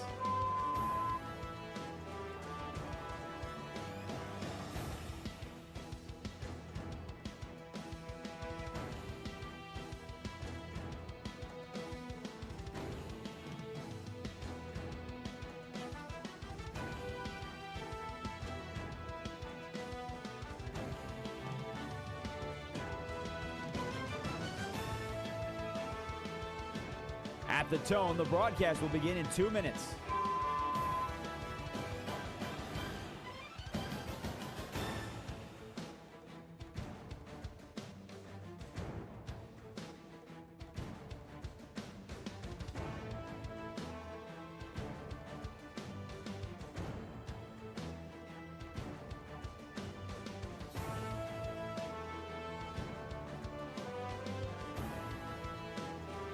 At the tone, the broadcast will begin in 1 minute, 30 seconds.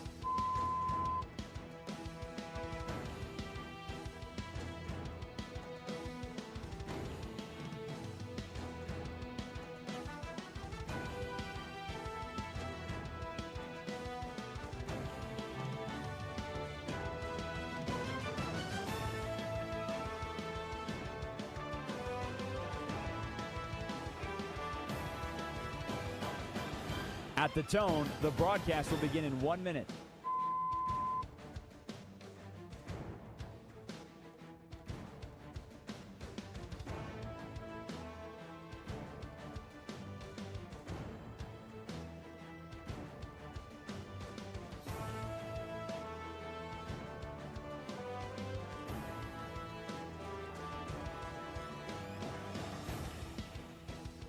Stations, this is your final time check. At the tone, the broadcast will begin in 30 seconds.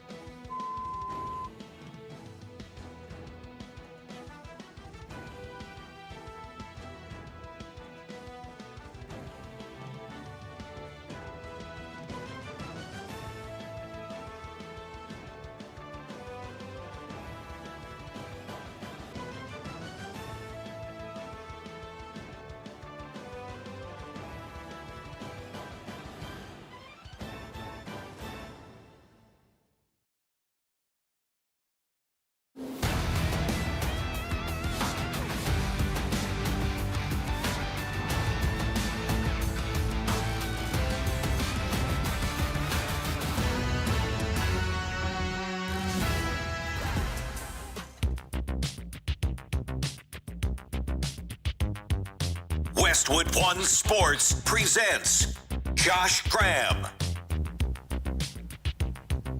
It's time we have a national conversation here on the Josh Graham Show about how much replay we want with our sports.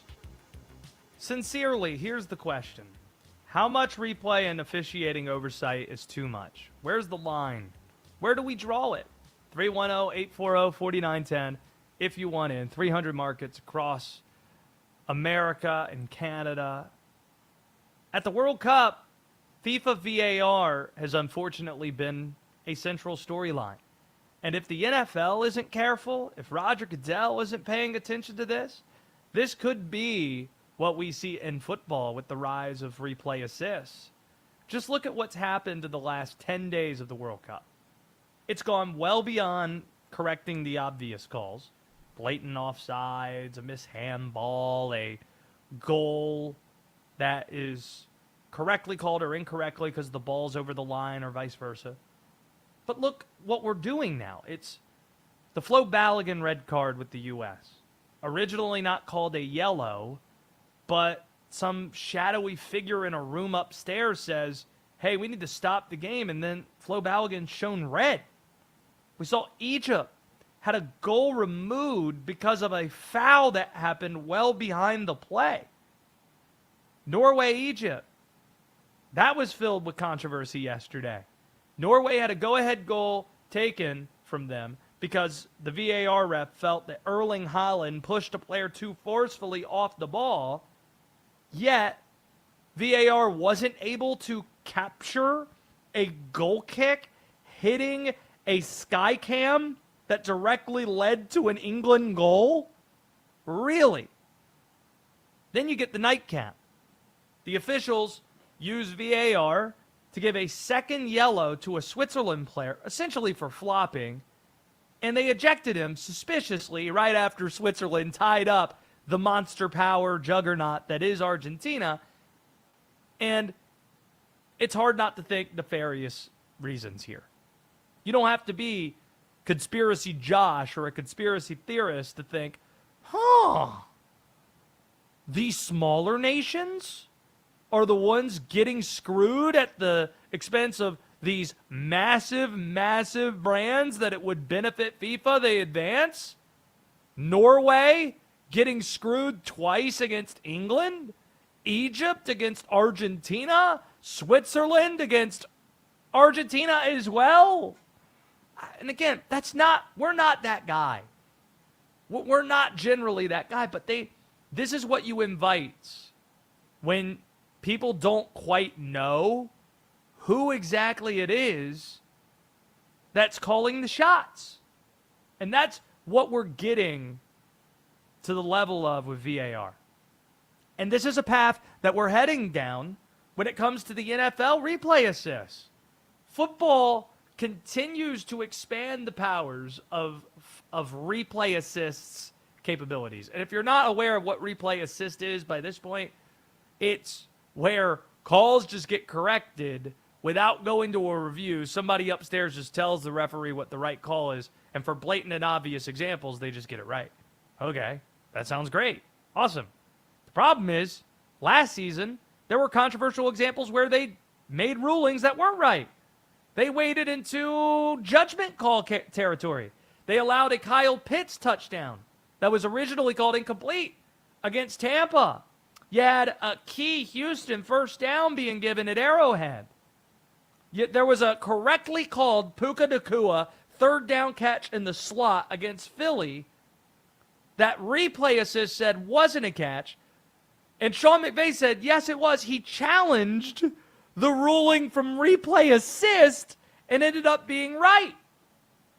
But why is replay assist correcting calls that end up not actually being correct? That's evidence that you're not meeting what should be the standard, clear and obvious. Clear and obvious examples are the only ones that should be corrected. Clear and obvious mistakes. FIFA has gone beyond that with their VAR responsibilities, and now they're becoming, the referees, too interventionists, to where it's affecting the product, and football might be approaching this territory. The larger issue, what we just hit on a second ago, it damages the integrity of the competition when it's not the official on the field that's making the call. Instead, you got the shadowy figure in a room. Oh, they show him for the brief 30 seconds before the match starts. In the NFL, do we even know if the replay assist person's in the stadium? Coaches have told us before, we don't even know who's making the call sometimes. And that's a good thing. Right? Wrong. That's not what we want. Honestly, we're approaching a point with replay intervention in sports that it is negatively affecting the experience of watching sports, where the cons might be exceeding the pros. After every goal in soccer, you have to wait before you cheer, because you know how easily goals can be removed for offsides or now something that happens well behind the play. In basketball, how many close games now are just allowed to end when the buzzer sounds? No, we need to check the clock. Perhaps review a foul. Will Dalton, remind people who your favorite college basketball team is. Big time Tar Heel fan. North Carolina Tar Heels. One of the most iconic NCAA tournament games was the Chris Jenkins shot. And if you go back and watch Villanova beating North Carolina that shot, the thing that gets me every time when I watch it is that the guy who shoots off the confetti felt so bold that the shot, that there was no more time left on the clock when the shot was sunk, and we just hit off the streamers. Like, we just wouldn't even think to do that now, because it's like, oh, no, we got to go to the monitor. We got to. We need to prolong our elation. In the process, we strip raw emotion from sports by stripping away the human element from officiating and leaning on video and dragging games through the mud. Sports are supposed to be an entertainment vehicle. So is it a net positive to have these games dragged through the mud with reviews? Because when we have video being looked at and judgment calls are now being overturned by VAR or replay assist, and they're still getting it wrong, it's fair really to wonder what the point of all this is. It is fair to ask that question. What is the point if the replay assist is being challenged and the replay assist is losing? Something's wrong there. Something's broken, and hopefully Roger Goodell, the NFL commissioner, is watching what's happening in soccer and taking notes of what he shouldn't want replay assist to be in the league. If you haven't already, make sure you're subscribed to our YouTube channel or to our podcast. Search Westwood One Sports Night. On YouTube, you can watch the show in addition to listening to it. Got the Baltimore Orioles polo on because the Orioles won 4 in a row. Will was ready to say I'm officially back. And then in the post-game press conference, Craig Albertaz, the Orioles manager, says, "Oh yeah, your hottest hitter who's hitting above 300 right now. Oh yeah, he got hit in the hand with a ball, and now he's out with a fractured hand. Just can't have anything nice happen." That's Can't. the Orioles magic. Is that the Orioles magic that they sing about in the song? Is that what they're talking about? Orioles. Man, this is a good idea. Opinionated loser writes in. Think of the potential of a celebrity VAR. Will, kind of like that. Like, how great would it be if we just had Will Ferrell, who is the celebrity VAR, and he can just decide what the calls are for an entire game? Got Will Ferrell. It'd be a lot of fun. I'll say that. It'd be a just lot of as fans comical. going to be pissed off. Yeah, it'd be just as comical. So the Orioles won, and then they lose their player. That's a bummer. Feel bad for the Washington Nationals, who blew a third straight game in the 8th or 9th inning to the Yankees. That bullpen is just so atrocious. So atrocious. It's awful to see that. And a lot of these games, Will, are starting to go final now. Everybody in action today. No night game tonight with the All-Star festivities being tomorrow. So we got some of these live scores. Let's get to some of the MLB standings takeaways. Like right now, we are looking at things, where things stand right at the All-Star break. And we got breaking news, Will. Here it is. The American League sucks. There's your breaking news. It's not very good. It's not great. Yeah. The American League isn't very good, everybody. Breaking that news for you. How many teams out of the 15 have losing records? Glad you asked. 10 of them. Wow. 10 of the 15 teams in the American League have a losing record. The team that currently holds the final wild card spot also has a losing record. Because of this, currently, let me make sure we got the most up-to-date information here. 1, 2, 3, 4, 5, 6. We got 6 teams within 3.5 games of the wild card. 6 teams within 3.5 games of the final wild card spot in the American League. Just absurd. It's crazy. Conversely, the National League is very good. Only 5 National League teams have a losing record. Well, we might need to update that. Thought that the Nats might figure things out. So make it 6. 6 National League teams have a losing record. That means 9 have winning records. And you have some really neat storylines to follow.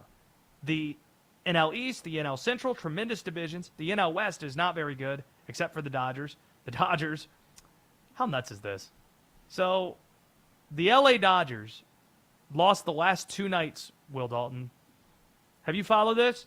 The LA Dodgers lost 9-3 to the Arizona Diamondbacks on Friday night. Lost 9-2 to the D-backs last night. The LA Dodgers are still up 12.5 games on the Arizona Diamondbacks, who are second in the NL West.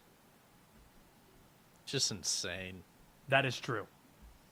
The Dodgers dominating things right now.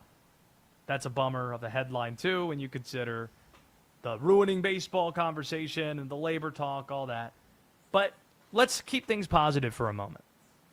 These 3 teams, Will, you know what? We're going to remove Washington from this. That bullpen's just so bad, and I'm so bummed out by them that I don't even want to talk about them right now. Sorry, Washington. These 2 teams are really worth rooting for in the second half. The Pittsburgh Pirates and the Chicago White Sox. Pittsburgh was an anomaly, Will. Pittsburgh, going into this weekend series on Friday against the Milwaukee Brewers, leading the NL Central, one of the best teams in baseball. Pittsburgh was 47-47 on the season, perfectly 500, 24-24 at home, 23-23 on the road. As mediocre as you can get, or as right on the line as you could get. They beat Milwaukee's brains in this weekend. Beat them in a doubleheader yesterday. Won 14-2, I think, today. The Pittsburgh Pirates, it would be an awesome story if they make the playoffs. And then it's 14-5, thank you. Then it's the Chicago White Sox, who, let's check the score. Let's check the standings real quick while we're thinking about it. Are they leading the AL Central? They are tied for the lead with the Cleveland Guardians. Tied for the lead, the Chicago White Sox. With all that young talent, that's a really fun team to root for. So we're going to spin it positively going into the All-Star break. How many franchise-altering players are at the top of this NBA draft class? We'll tell you next on the Josh Graham Show. This is Westwood One Sports.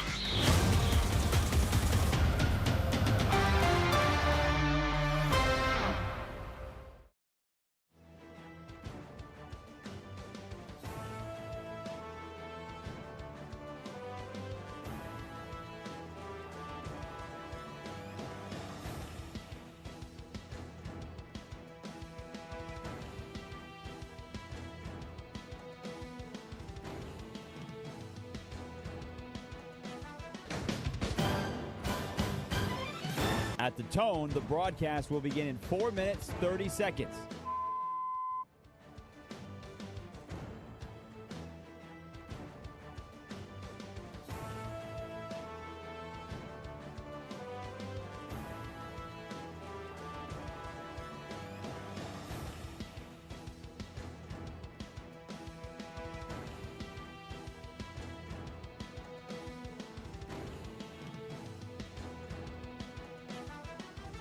At the tone, the broadcast will begin in 4 minutes.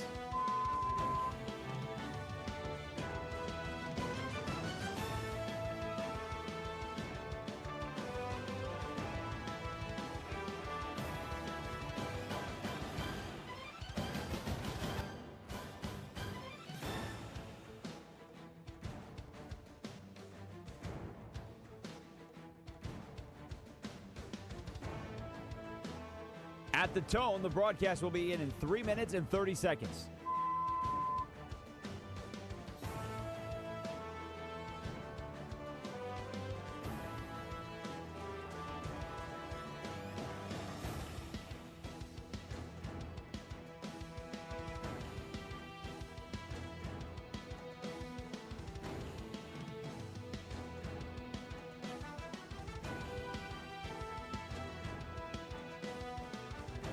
At the tone, the broadcast will begin in 3 minutes.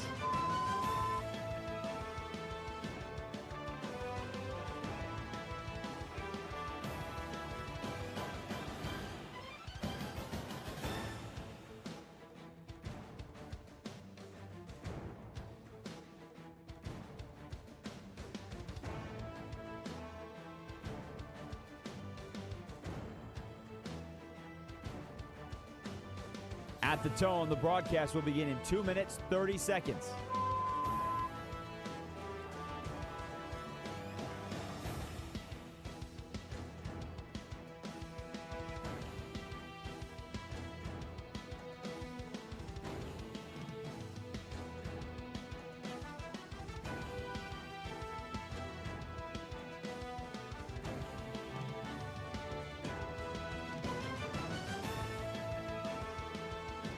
At the tone, the broadcast will begin in 2 minutes.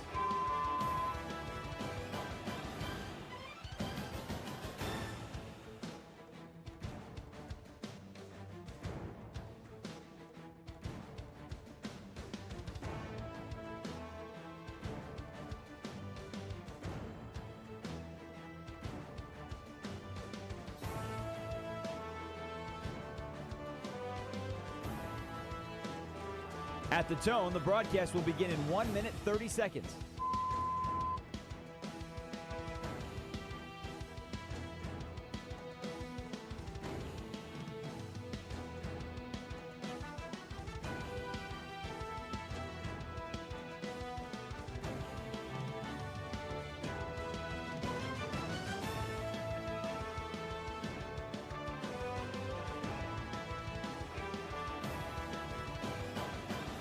At the tone, the broadcast will begin in 1 minute.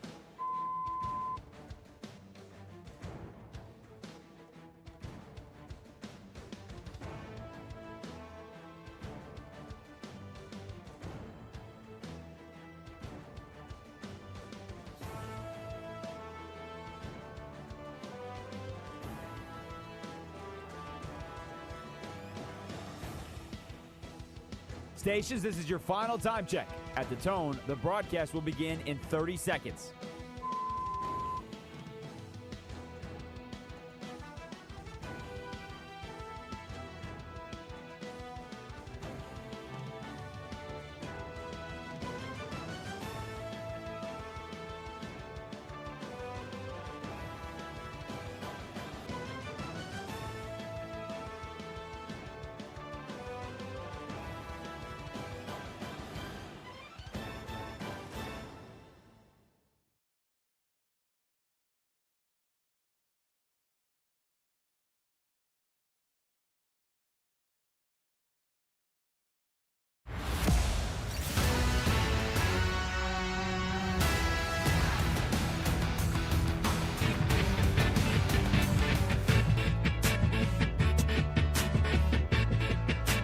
Westwood One Sports presents Josh Graham. Josh Graham Show, Westwood One Sports. The top 4 picks in this year's NBA draft all have the capability to be franchise-altering players. That's the cutoff. The top 4. Once again tonight, you have the number 1 and number 2 picks that are going to be taking center stage in Vegas. They faced each other on Thursday night to open up Vegas Summer League. Dabonsa, he had 27 points for Washington, had the flashy dunks, a couple of assists, 7 rebounds. Darren Peterson had a tough shooting night, but still scored 24.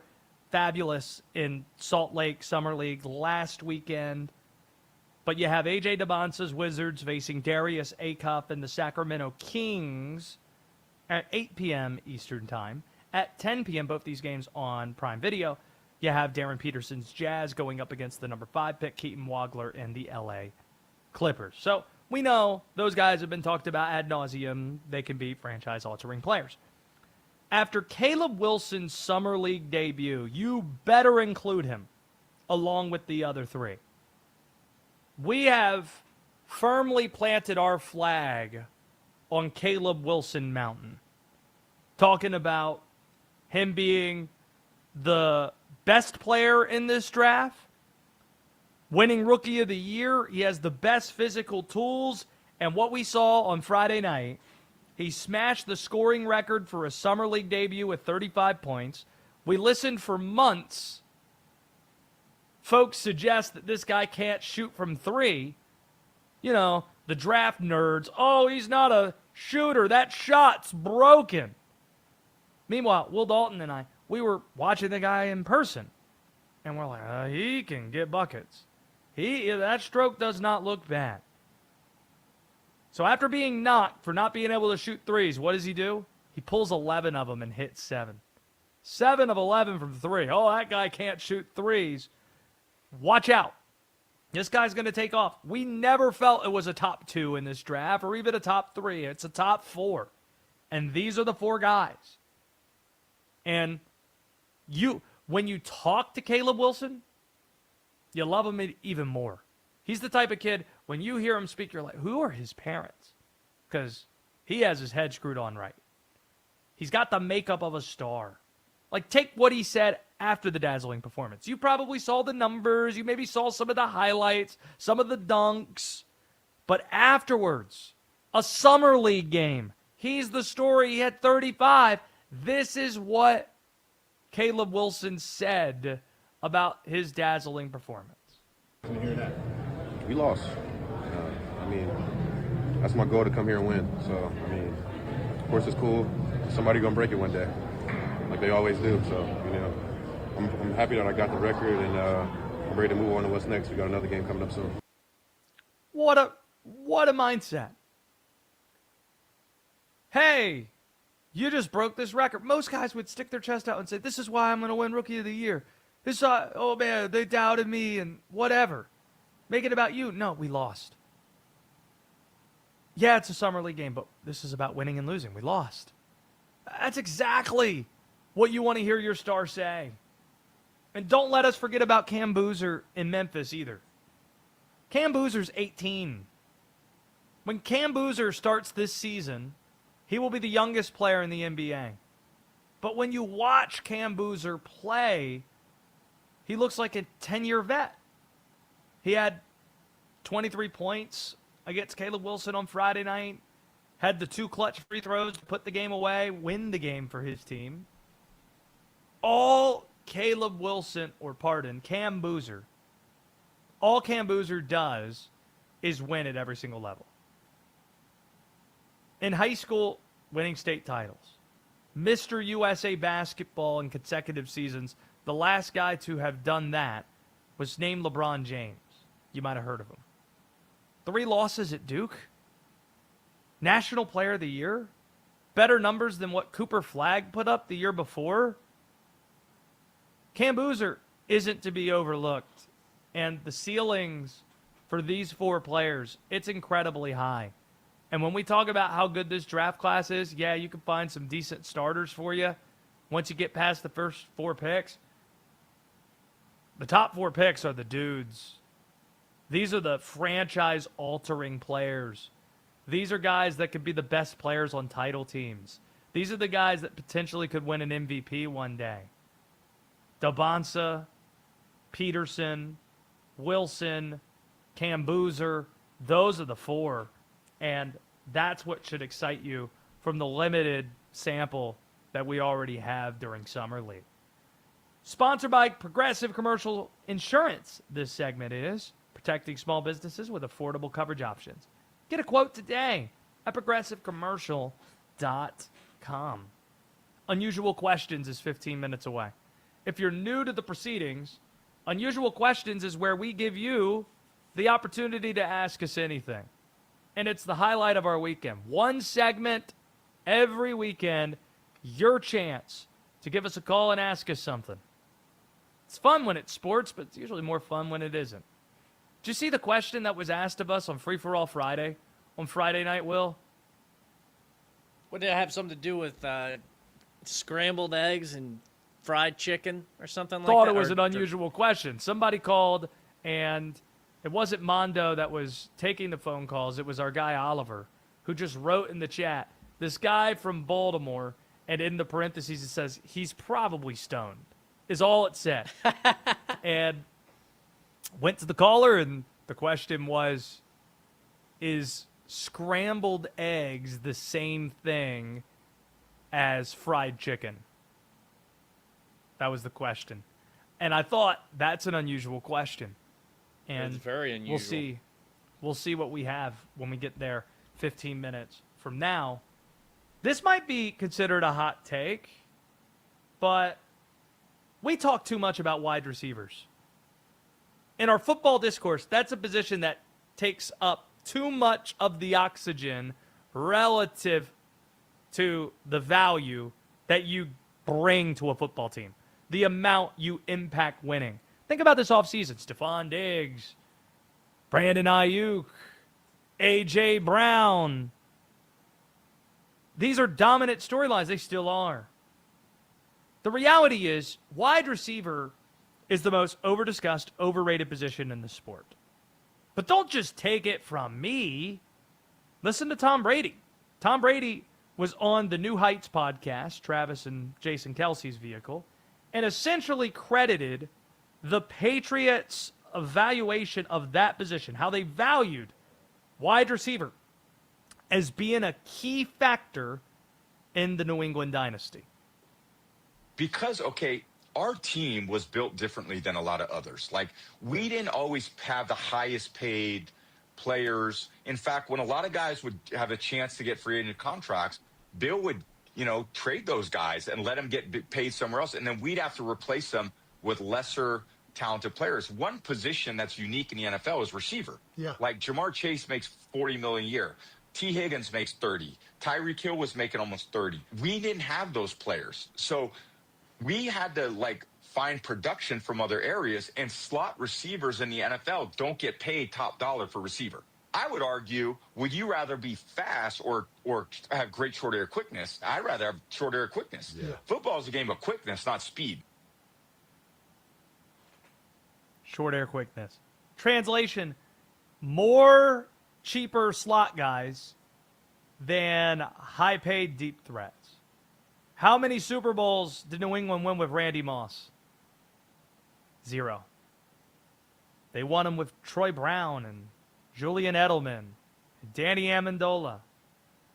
By the way, as an aside, Tom, he's getting so much better as a football commentator. He says more interesting things. You can tell he's starting to get more comfortable saying things that are pointed sometimes. While talking about A.J. Brown specifically, he did have an interesting insight, a wise observation about the wide receiver position broadly. Again, this is from New Heights. It's very difficult, and I think that's the only position on offense that requires a lot of extra energy and attention because the running backs are going to touch the ball. The line, they're going to be engaged in every play. The tight ends, run or pass, you're going to be engaged in every play. It's the receivers who stand, 25 yards from the ball, just talking smack with the whole time, yeah. Trying to figure out, all right, I ran my ass off and didn't get the ball, and how do I stay locked in and committed to the team when I don't touch the ball? When I see these NFL off seasons, I swear to God, I think now, this is just deja vu. I've been seeing the same since 2000 when I came into the league. This guy this guy gets in trouble, he's arrested, this guy gets cut, this guy gets traded. This guy's unhappy at receiver. Good. You know what I mean? It's like Real Housewives of the NFL, and it's the same script. Same script. So, Tom Brady is telling you, diva receivers. We see it every year. The valuation of the position, that was key. The Patriots having cheaper guys at receivers so they could pay players at more valuable positions. But if that's not enough to convince you, maybe this number will. The impact receivers have on winning, or the lack thereof, it seems clear when you look at the highest paid guys in the sport. Here were the top 5 highest paid wide receivers last season: Jamar Chase, Justin Jefferson, CeeDee Lamb, DK Metcalf, Garrett Wilson. Those are the 5. Do you know what they all have in common? 0 Super Bowl rings. Oh, you're cherry picking, Josh. Only 3 of the top 20 have won the big game. 3 of the top 20 highest paid receivers: Tyreek Hill, Devontae Smith, A.J. Brown. Now, what do those 3 have in common in terms of the Super Bowls they've won? Oh, they all won while their quarterback was on a rookie contract. Oh, is that a coincidence? Probably not. By the way, it's funny with Tyreek. Mahomes won 2 Super Bowls and had his best statistical season after he left Kansas City. So to make an analogy here, receivers are luxury items. You should view receivers the same way you view sports cars. And we're not anti-sports cars. You just better be able to afford it. It's great to have a sports car if you can afford it. So if you're the New England Patriots and you have Drake May on a rookie deal, go get A.J. Brown. That makes sense. If you are Caleb Williams or the Bears with Caleb Williams or Jaden Daniels, go get it. Bo Nix, Denver, trade for Jalen Waddle. Okay, that makes sense. You can afford that. But when you're paying the quarterback and then you're paying receivers, oh boy, Cincinnati, looking at you.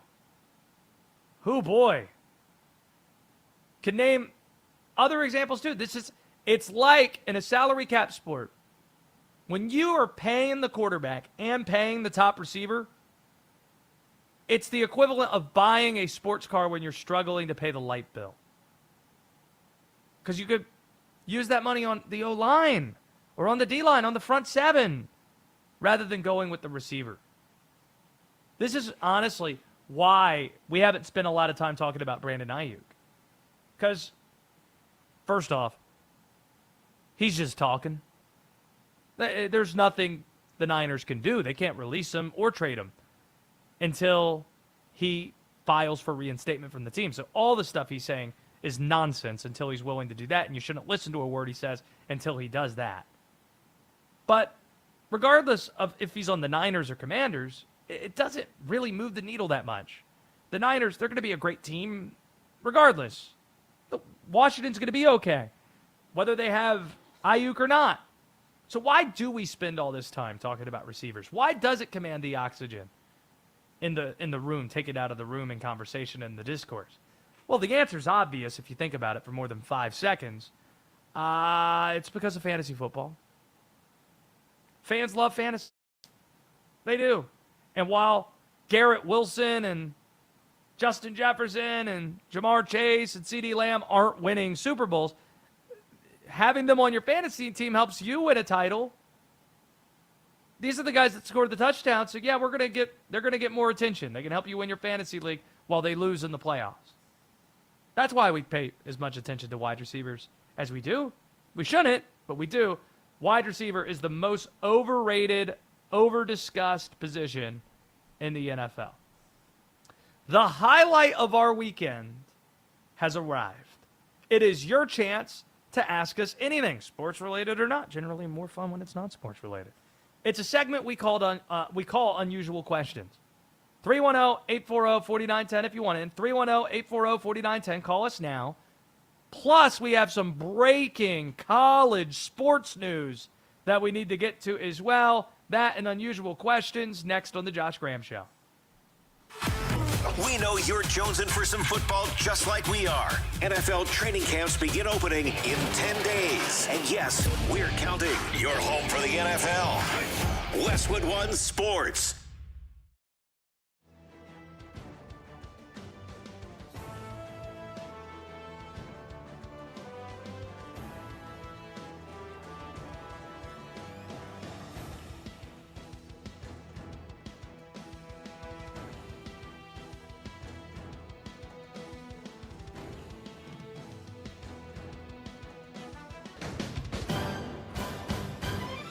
At the tone, the broadcast will begin in 4 minutes, 30 seconds.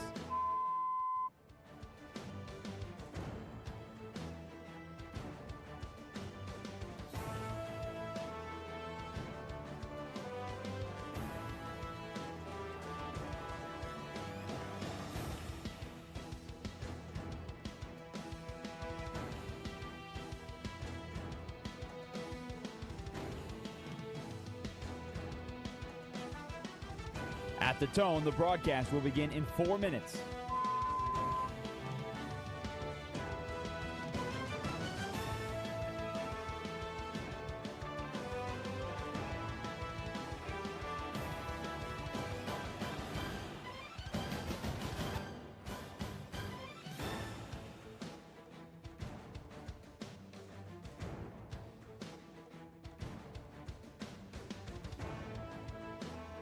At the tone, the broadcast will begin in 3 minutes and 30 seconds.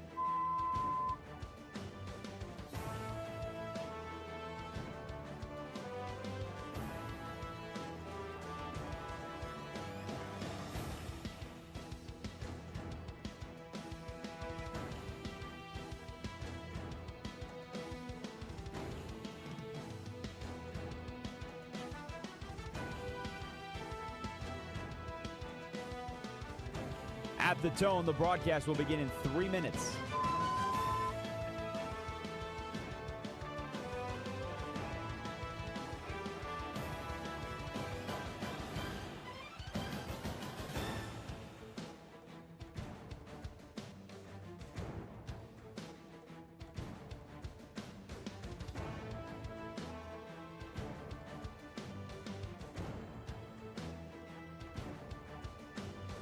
At the tone, the broadcast will begin in 2 minutes, 30 seconds.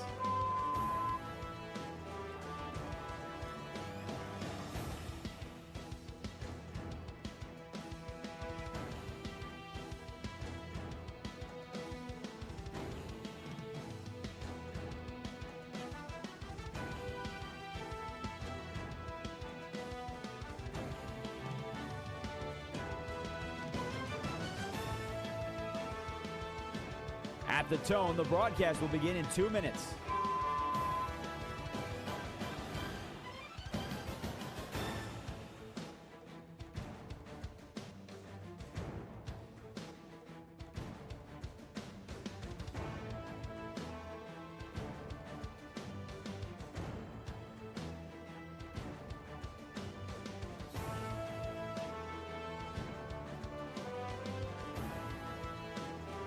At the tone, the broadcast will begin in 1 minute, 30 seconds.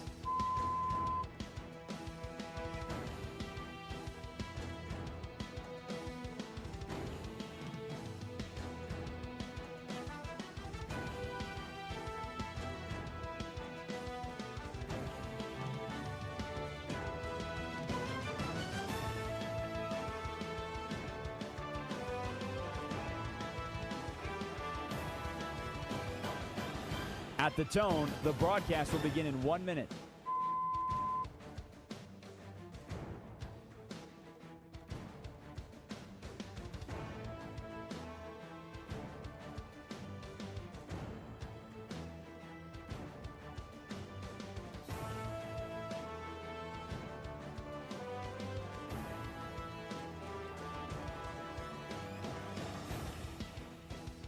Stations, this is your final time check. At the tone, the broadcast will begin in 30 seconds.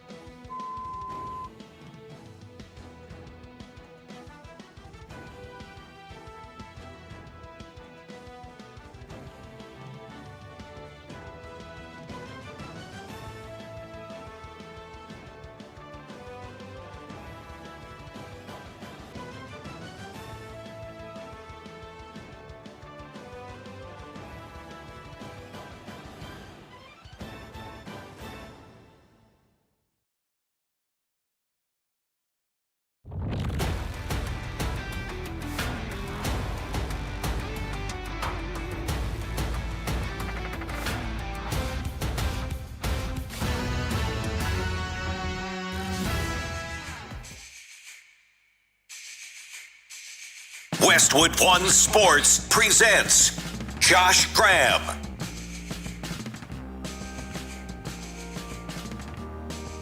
Before we get to your unusual questions, this is your time you can call us, ask us anything. 310-840-4910 if you want in on the Josh Graham Show.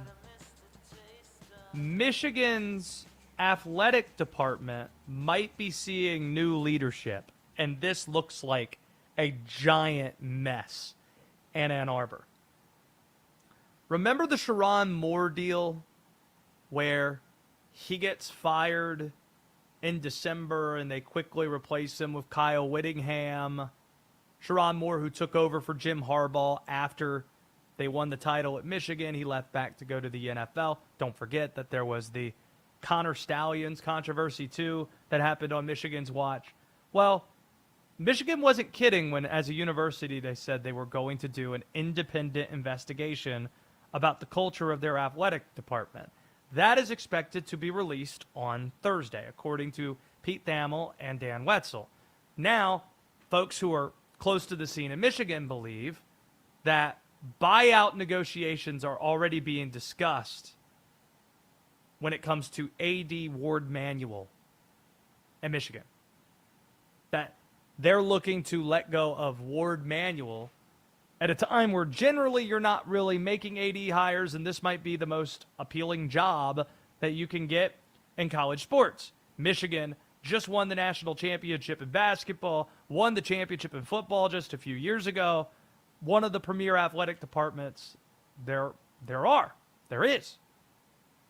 And if Ward Manuel is let go, it's a fascinating deal because just recently, 2 years ago, he extended his contract through 2030. So that's going to be an expensive buyout to pay if you're Michigan for him to go away, leading us to think there might be some damning stuff here, some damning stuff that they found during this investigation if you're going to pay him to go away, especially given they won a football national championship and then won a basketball title too. The other thing that makes this kind of messy, when Dusty May left right before the draft, they appointed Mike Boynton, an assistant coach, as an interim, and removed that title from him a couple of days ago. They gave him a 2-year contract. So Ward Manuel just made a pretty significant move with basketball and was allowed to do so. And now you might be telling him to go and paying him a ton to go less than a week later. It's a messy situation. It's a developing story at Michigan. Do we have the imaging this time, Will Dalton, to get this thing right? We have unusual questions to ask, unusual questions to play. 310-840-4910. Let's see if we got our ducks in a row. It is time for unusual questions.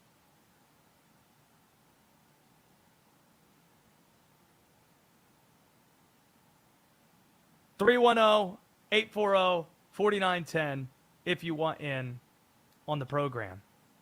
This is me making direct eye contact with one person, and that's Will Dalton. That's who I'm looking at. Because last hour, we were like, oh, wait, do we have the Stephon Diggs clip or not? And it turns out that Will Dalton accidentally wrote Justin Jefferson's name on the clip, which is why, why isn't the right one playing? Because you wrote the wrong receiver. So is this a Will Dalton issue? Will Dalton, looking you square in the eyes right now. That's what I'm doing. 310-840-4910 if you want in on the program. Let's go to Mitch, who's in New Jersey. Mitch, you get us started. Unusual questions. This is where you can ask us anything. 310-840-4910. Go right ahead, Mitch. How you doing, Josh? Well, Brandon Ayuk is a train wreck, so I figured watching, just giving him. But my real question I like to ask, James Wood of the Nats. He's having a great year. Guy seems to, I think he's led off the game with home runs the last 3 games, even though they lost the Yankees. Could he steal the MVP in National League this year? And thanks. And I hope Washington, they have a lot of good hitters on this team. They got themselves a good, powerful, potent lineup there. Hopefully they can keep their plays, not cry poverty. Have a nice night. Yeah, thanks, Mitch. It's good to hear from you.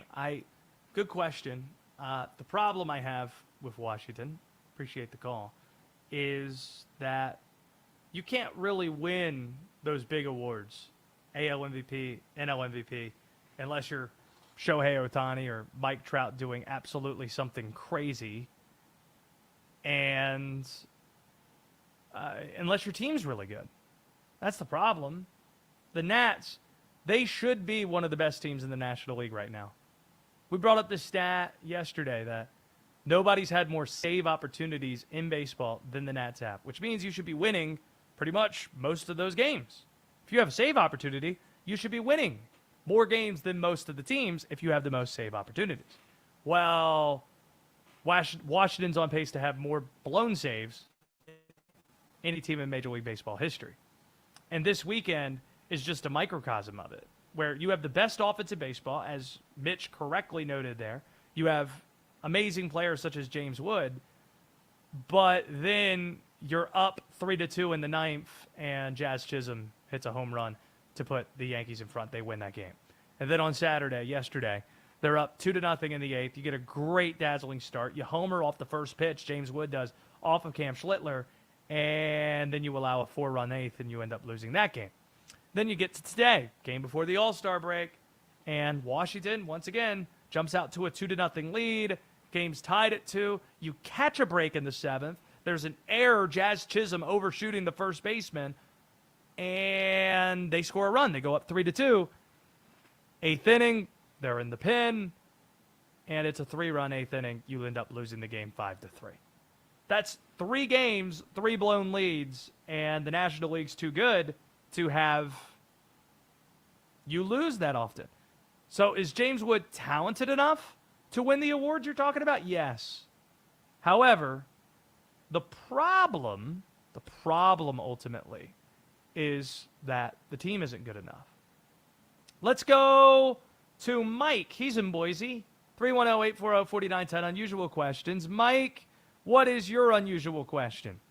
You know, instead of a ping pong ball lottery for the NBA #1 draft pick, can we have a 1-game play-in game that's be at a television event? At the end of each season, at the end of each season, you would have the NBA identify a pool of teams that would be eligible for the #1 pick. So instead of tanking, the best record from that day forward to the end of the season, the best two teams would play a one-game play-in to win the number one pick. So it would stop tanking and would make do you it mean the an best event. two teams or the worst two teams? The best two teams out of the pool of bad teams, so that they would all stop tanking and try to win the right to earn the How many number teams one are in pick. this pool? How long after the picks, or the playoff situation fleshes out to the end of the season? Is there a dozen games? Yeah. Then the best two teams out of those dozen games get the one-game play-in on TV to win the pick instead of a ping-pong ball lottery. I hear you, Mike. I appreciate the call. I've heard Thank you. so many ways to fix the lottery that I just struggle. The thing that you struggle with there is, well, if you have so many teams in a pool, well, then are you rewarding the teams that you want to get better? The secret sauce of the NFL is that the NFL does everything in its power to push down the very good teams towards the middle and lift the teams at the bottom towards the middle. And in your model there, the truly worst teams would never be getting the best players. And that's not what you really want if you want the most healthy model. Let's go to Massachusetts. That's where Peter is. Peter, 310-840-4910. What do you have for me on unusual questions? I think this can apply to any manager or owner across the league, any league. The question is, what is the most fundamental epistemological question?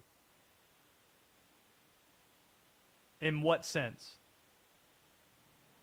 Any. Like, what's the most fundamental question ever? Like, just in general, not sports? Actually, both and. It's what is the most fundamental epistemological question? What do you think it is? I'm enjoying. I want you guys to bat that around. Oh, got it. Thank you, Peter. That's it. He just wants to throw a grenade in the middle of the room and then watch it explode. That's what Peter wants to do. There goes Peter in Massachusetts. When I'm thinking most fundamental questions, Will Dalton, feel free to jump in if you want in on fundamental. Well, I don't even know the word that started with the pissed in it that we can get to, but if you have thoughts, feel free to jump in. My first thought is, like, do we exist? Are we real? Are we in fact real, or are we in the Matrix? No, I don't hear you. 310-840-4910 if you want in on the program. I don't know if we're in the Matrix or if things are real, if my face is real. What is real? Some of the questions that we ask. Let's go to Steve. He's in Alabama. Steve, unusual questions. Where are you taking us? Yeah, so when I pump gas at a gas station and it clicks off telling it that my tank is full, how come I'm still able to get more gas in there? Well, there he goes, dropping right there as soon as he asked the question. I would imagine that even though the tank is full, there's a buffer zone of sorts for safety purposes, that if you add a little bit more gas, it doesn't bleed over and pour out, because you wouldn't want gas potentially leaving your car, a combustible material, as you're starting your vehicle. So I imagine that's for safety purposes. But that click that you describe, it might be the most satisfying sound that there is in life. Like, it's maybe the most underrated sound. That click that you hear when you are finished pumping the tank of gas, it makes you think that anything's possible. Anything's possible! Like, I have a full tank of gas. I can go anywhere. That's it. Full tank of gas. Love that sound. But I wish I had a more technical answer for that question. While we're in Massachusetts, how about we go to Tom? That's where Tom is. Tom, 310-840-4910. What's your unusual question? Hi, how you doing? What is the oldest god still being worshipped on planet Earth? I'll give you a hint. it was from the Sumerian civilization that was 5,000 BC, okay? Oh, yeah. Okay, there's my hint. Thank you, Tom, for the call from Massachusetts. Who is the oldest god that people still worship? I'm going to say Dolly Parton. 310-840-4910 if you want in on the program. I don't know if that's Sumerian or not, but I think Dolly is the answer to that. Shout out to her. Connor's in Virginia. Let's go to Connor. Hi, Connor. What's your unusual question? Hi. So I was wondering if you were given at least 10 days prep time, how many times, or one, if any, do you think you could get close to Bruce Wayne, a.k.a. the Batman? What do you mean by get close to? Physically touch. So you mean if I were given a certain amount of time, you're saying how close could I get to fighting crime like Batman or seeking out Batman, finding Batman? Yeah. Okay. Like if you were in the comic book world, could you get close to or touch Bruce Wayne or, Tony Stark, some billionaire, trillionaire? Okay, I like the question. I do. Thank you, Connor. Will Dalton, you're the nerd on this set. Did you figure out your mic situation, or am I still talking to a ghost? Yep, still don't hear you. That's why, if you're watching on YouTube or watching on X, you could just see a very expressive, frustrated Will. It's fun. He's mad because the unusual questions music's not playing, and he's also not being heard on the air. So instead, I have the people that I talk to via the phone line. And Mondo is just, knee deep in calls right now. People wanting to ask how I get close to Batman or if I'm able to. I think I could get close to Batman because I would commit enough crime that Batman would have to notice. So maybe get into one of those subways and just do some shady stuff. And now I hear Will. Hey, Will. Nope, then I lost you. Had it for a second, then I lost you. I think I could get close to him if I just commit enough crime. Triple M is in Dallas. 310-840-4910. Triple M, go. What do you got? Unusual questions. So if fire needs air, oxygen, and there's no oxygen in space, how's the sun burning? Do you know the answer, or is this a riddle? No, it's a question. There's an answer to that too as well. Okay, what's the answer? I don't know the answer to that question. The sun is a cosmic burning ball of fire. So it's not like Earth fire. It's like it's its own cosmic flame. So it don't need air to be burning. In the same way that there's excuse me? No, keep going. Yeah, keep going. Yeah, we got you. So the same way that there's light on Earth, but the space is dark because of the gravity. Supposedly draws the light from the sun. But it's kind of weird because it's like space is dark and the sun is in space. But yeah, that was my question. See, since you're in Texas, the only thing that could have made that call even better is if you had McConaughey's voice and you're talking about space and time, the sun, and my Lincoln. Where did you learn this? TikTok? A book? College? Nah, school, science. Okay, there you go. Yeah. Shout out to the great state of Texas and to Triple M. I appreciate that. Let's go to Bill. He's in Dallas. 310-840-4910. Bill, what's your unusual question? Yes, sir. Long-time listener, first-time caller. I want to talk about LeBron. Yeah. Why can't he just go ahead and hang it up? I mean, he's getting older. He's still, for the most part, an elite player, but he's on the decline. It's like he just. Can I ask you a question? Yes, that might answer your question? Bill, what do you do for a living? I'm an armed security guard. Oh, okay. Well, shout out to you. That's a very important job. Does that pay $53 million a year?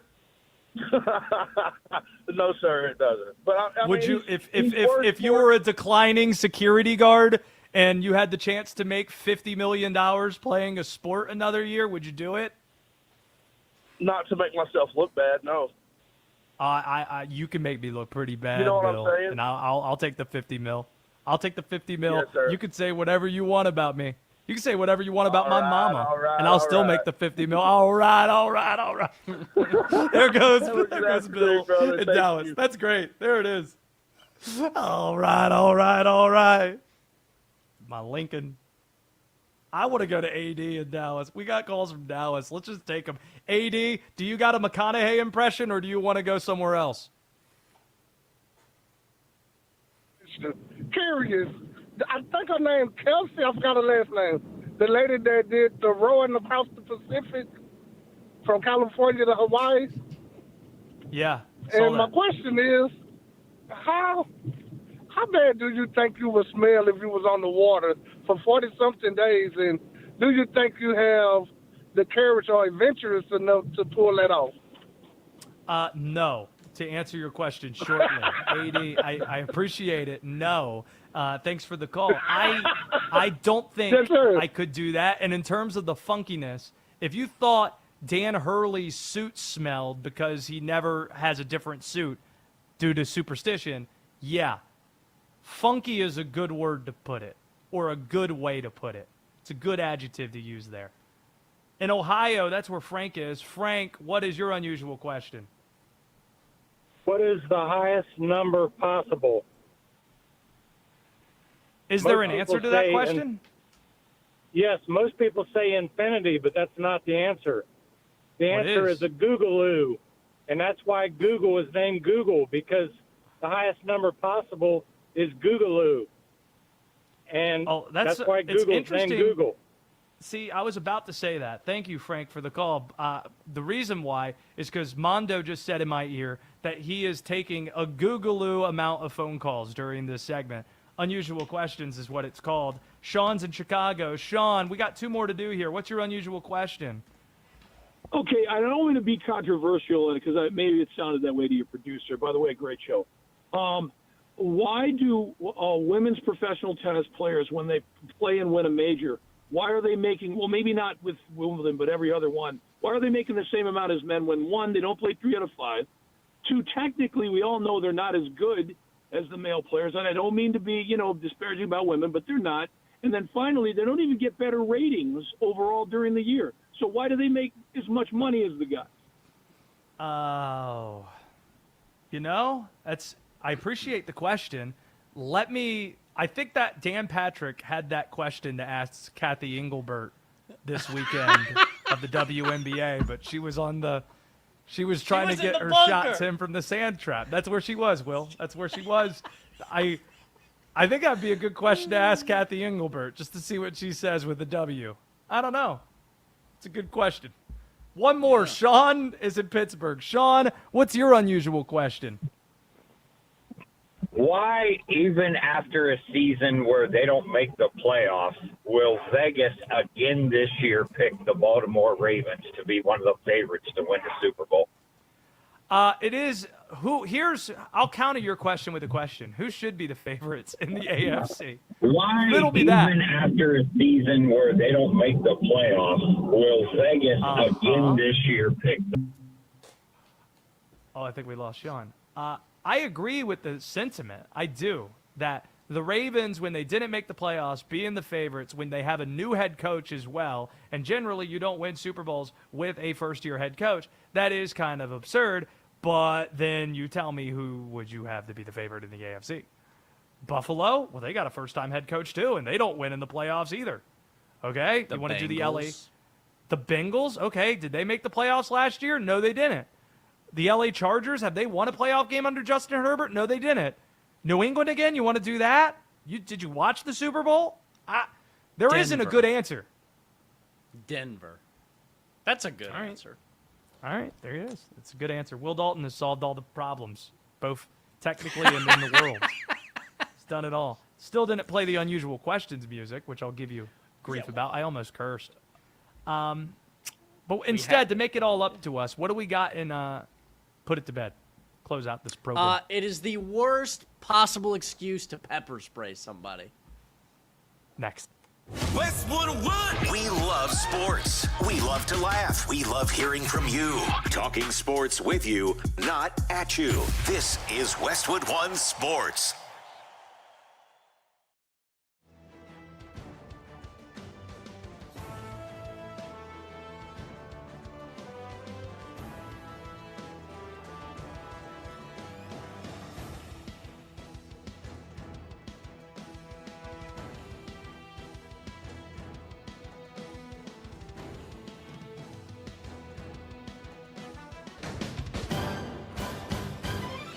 At the tone, the broadcast will begin in 4 minutes, 30 seconds.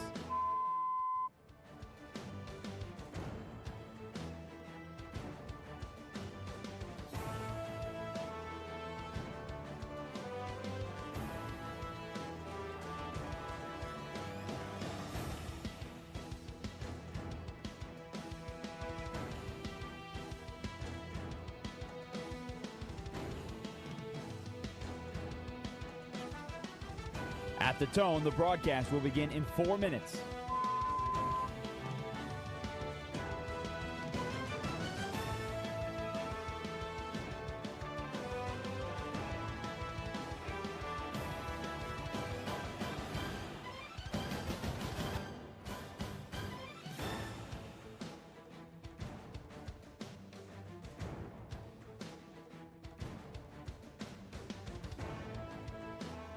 At the tone, the broadcast will begin in 3 minutes and 30 seconds.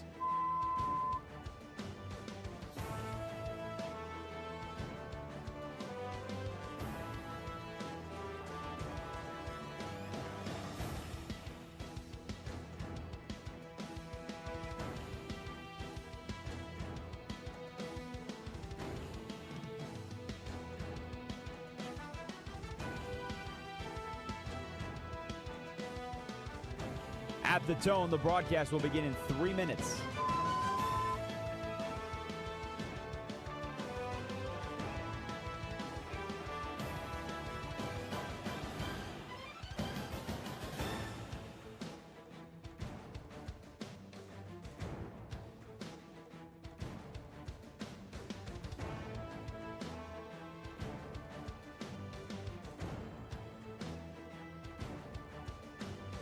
At the tone, the broadcast will begin in 2 minutes, 30 seconds.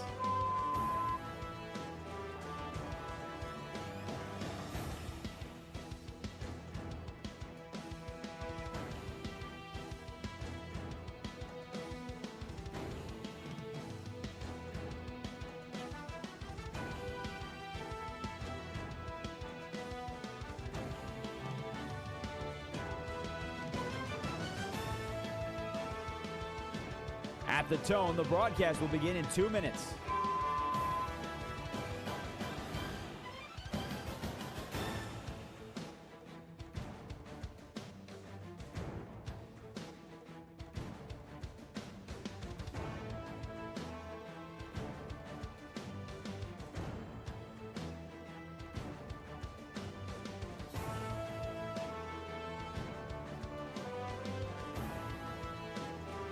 At the tone, the broadcast will begin in 1 minute, 30 seconds.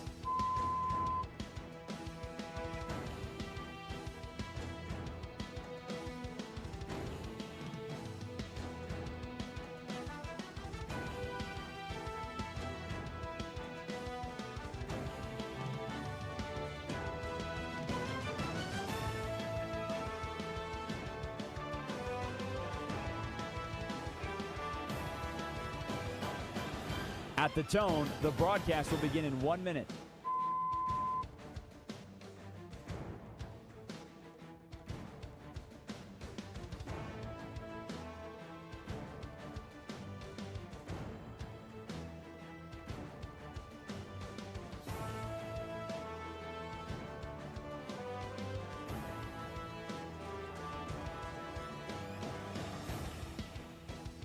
Stations, this is your final time check. At the tone, the broadcast will begin in 30 seconds.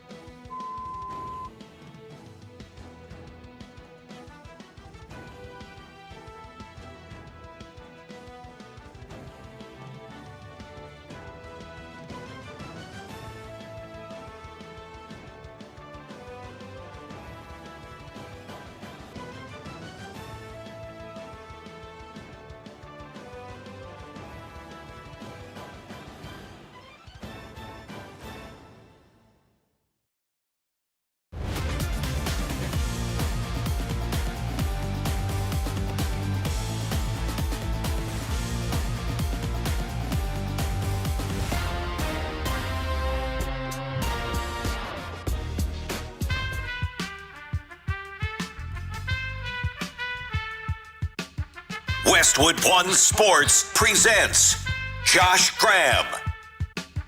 Mike Wickett on the way. Make sure you're tuned in for him. Will Dalton is going to put this show to bed momentarily. Thanks to all the unusual questions callers. Thanks to Christopher Nolan for giving us another movie to talk about this week, The Odyssey. Can't wait for that. Tons of news happening as well, including Ward Manuel potentially on the way out at Michigan as the AD there. Fun stuff. Fun stuff all around.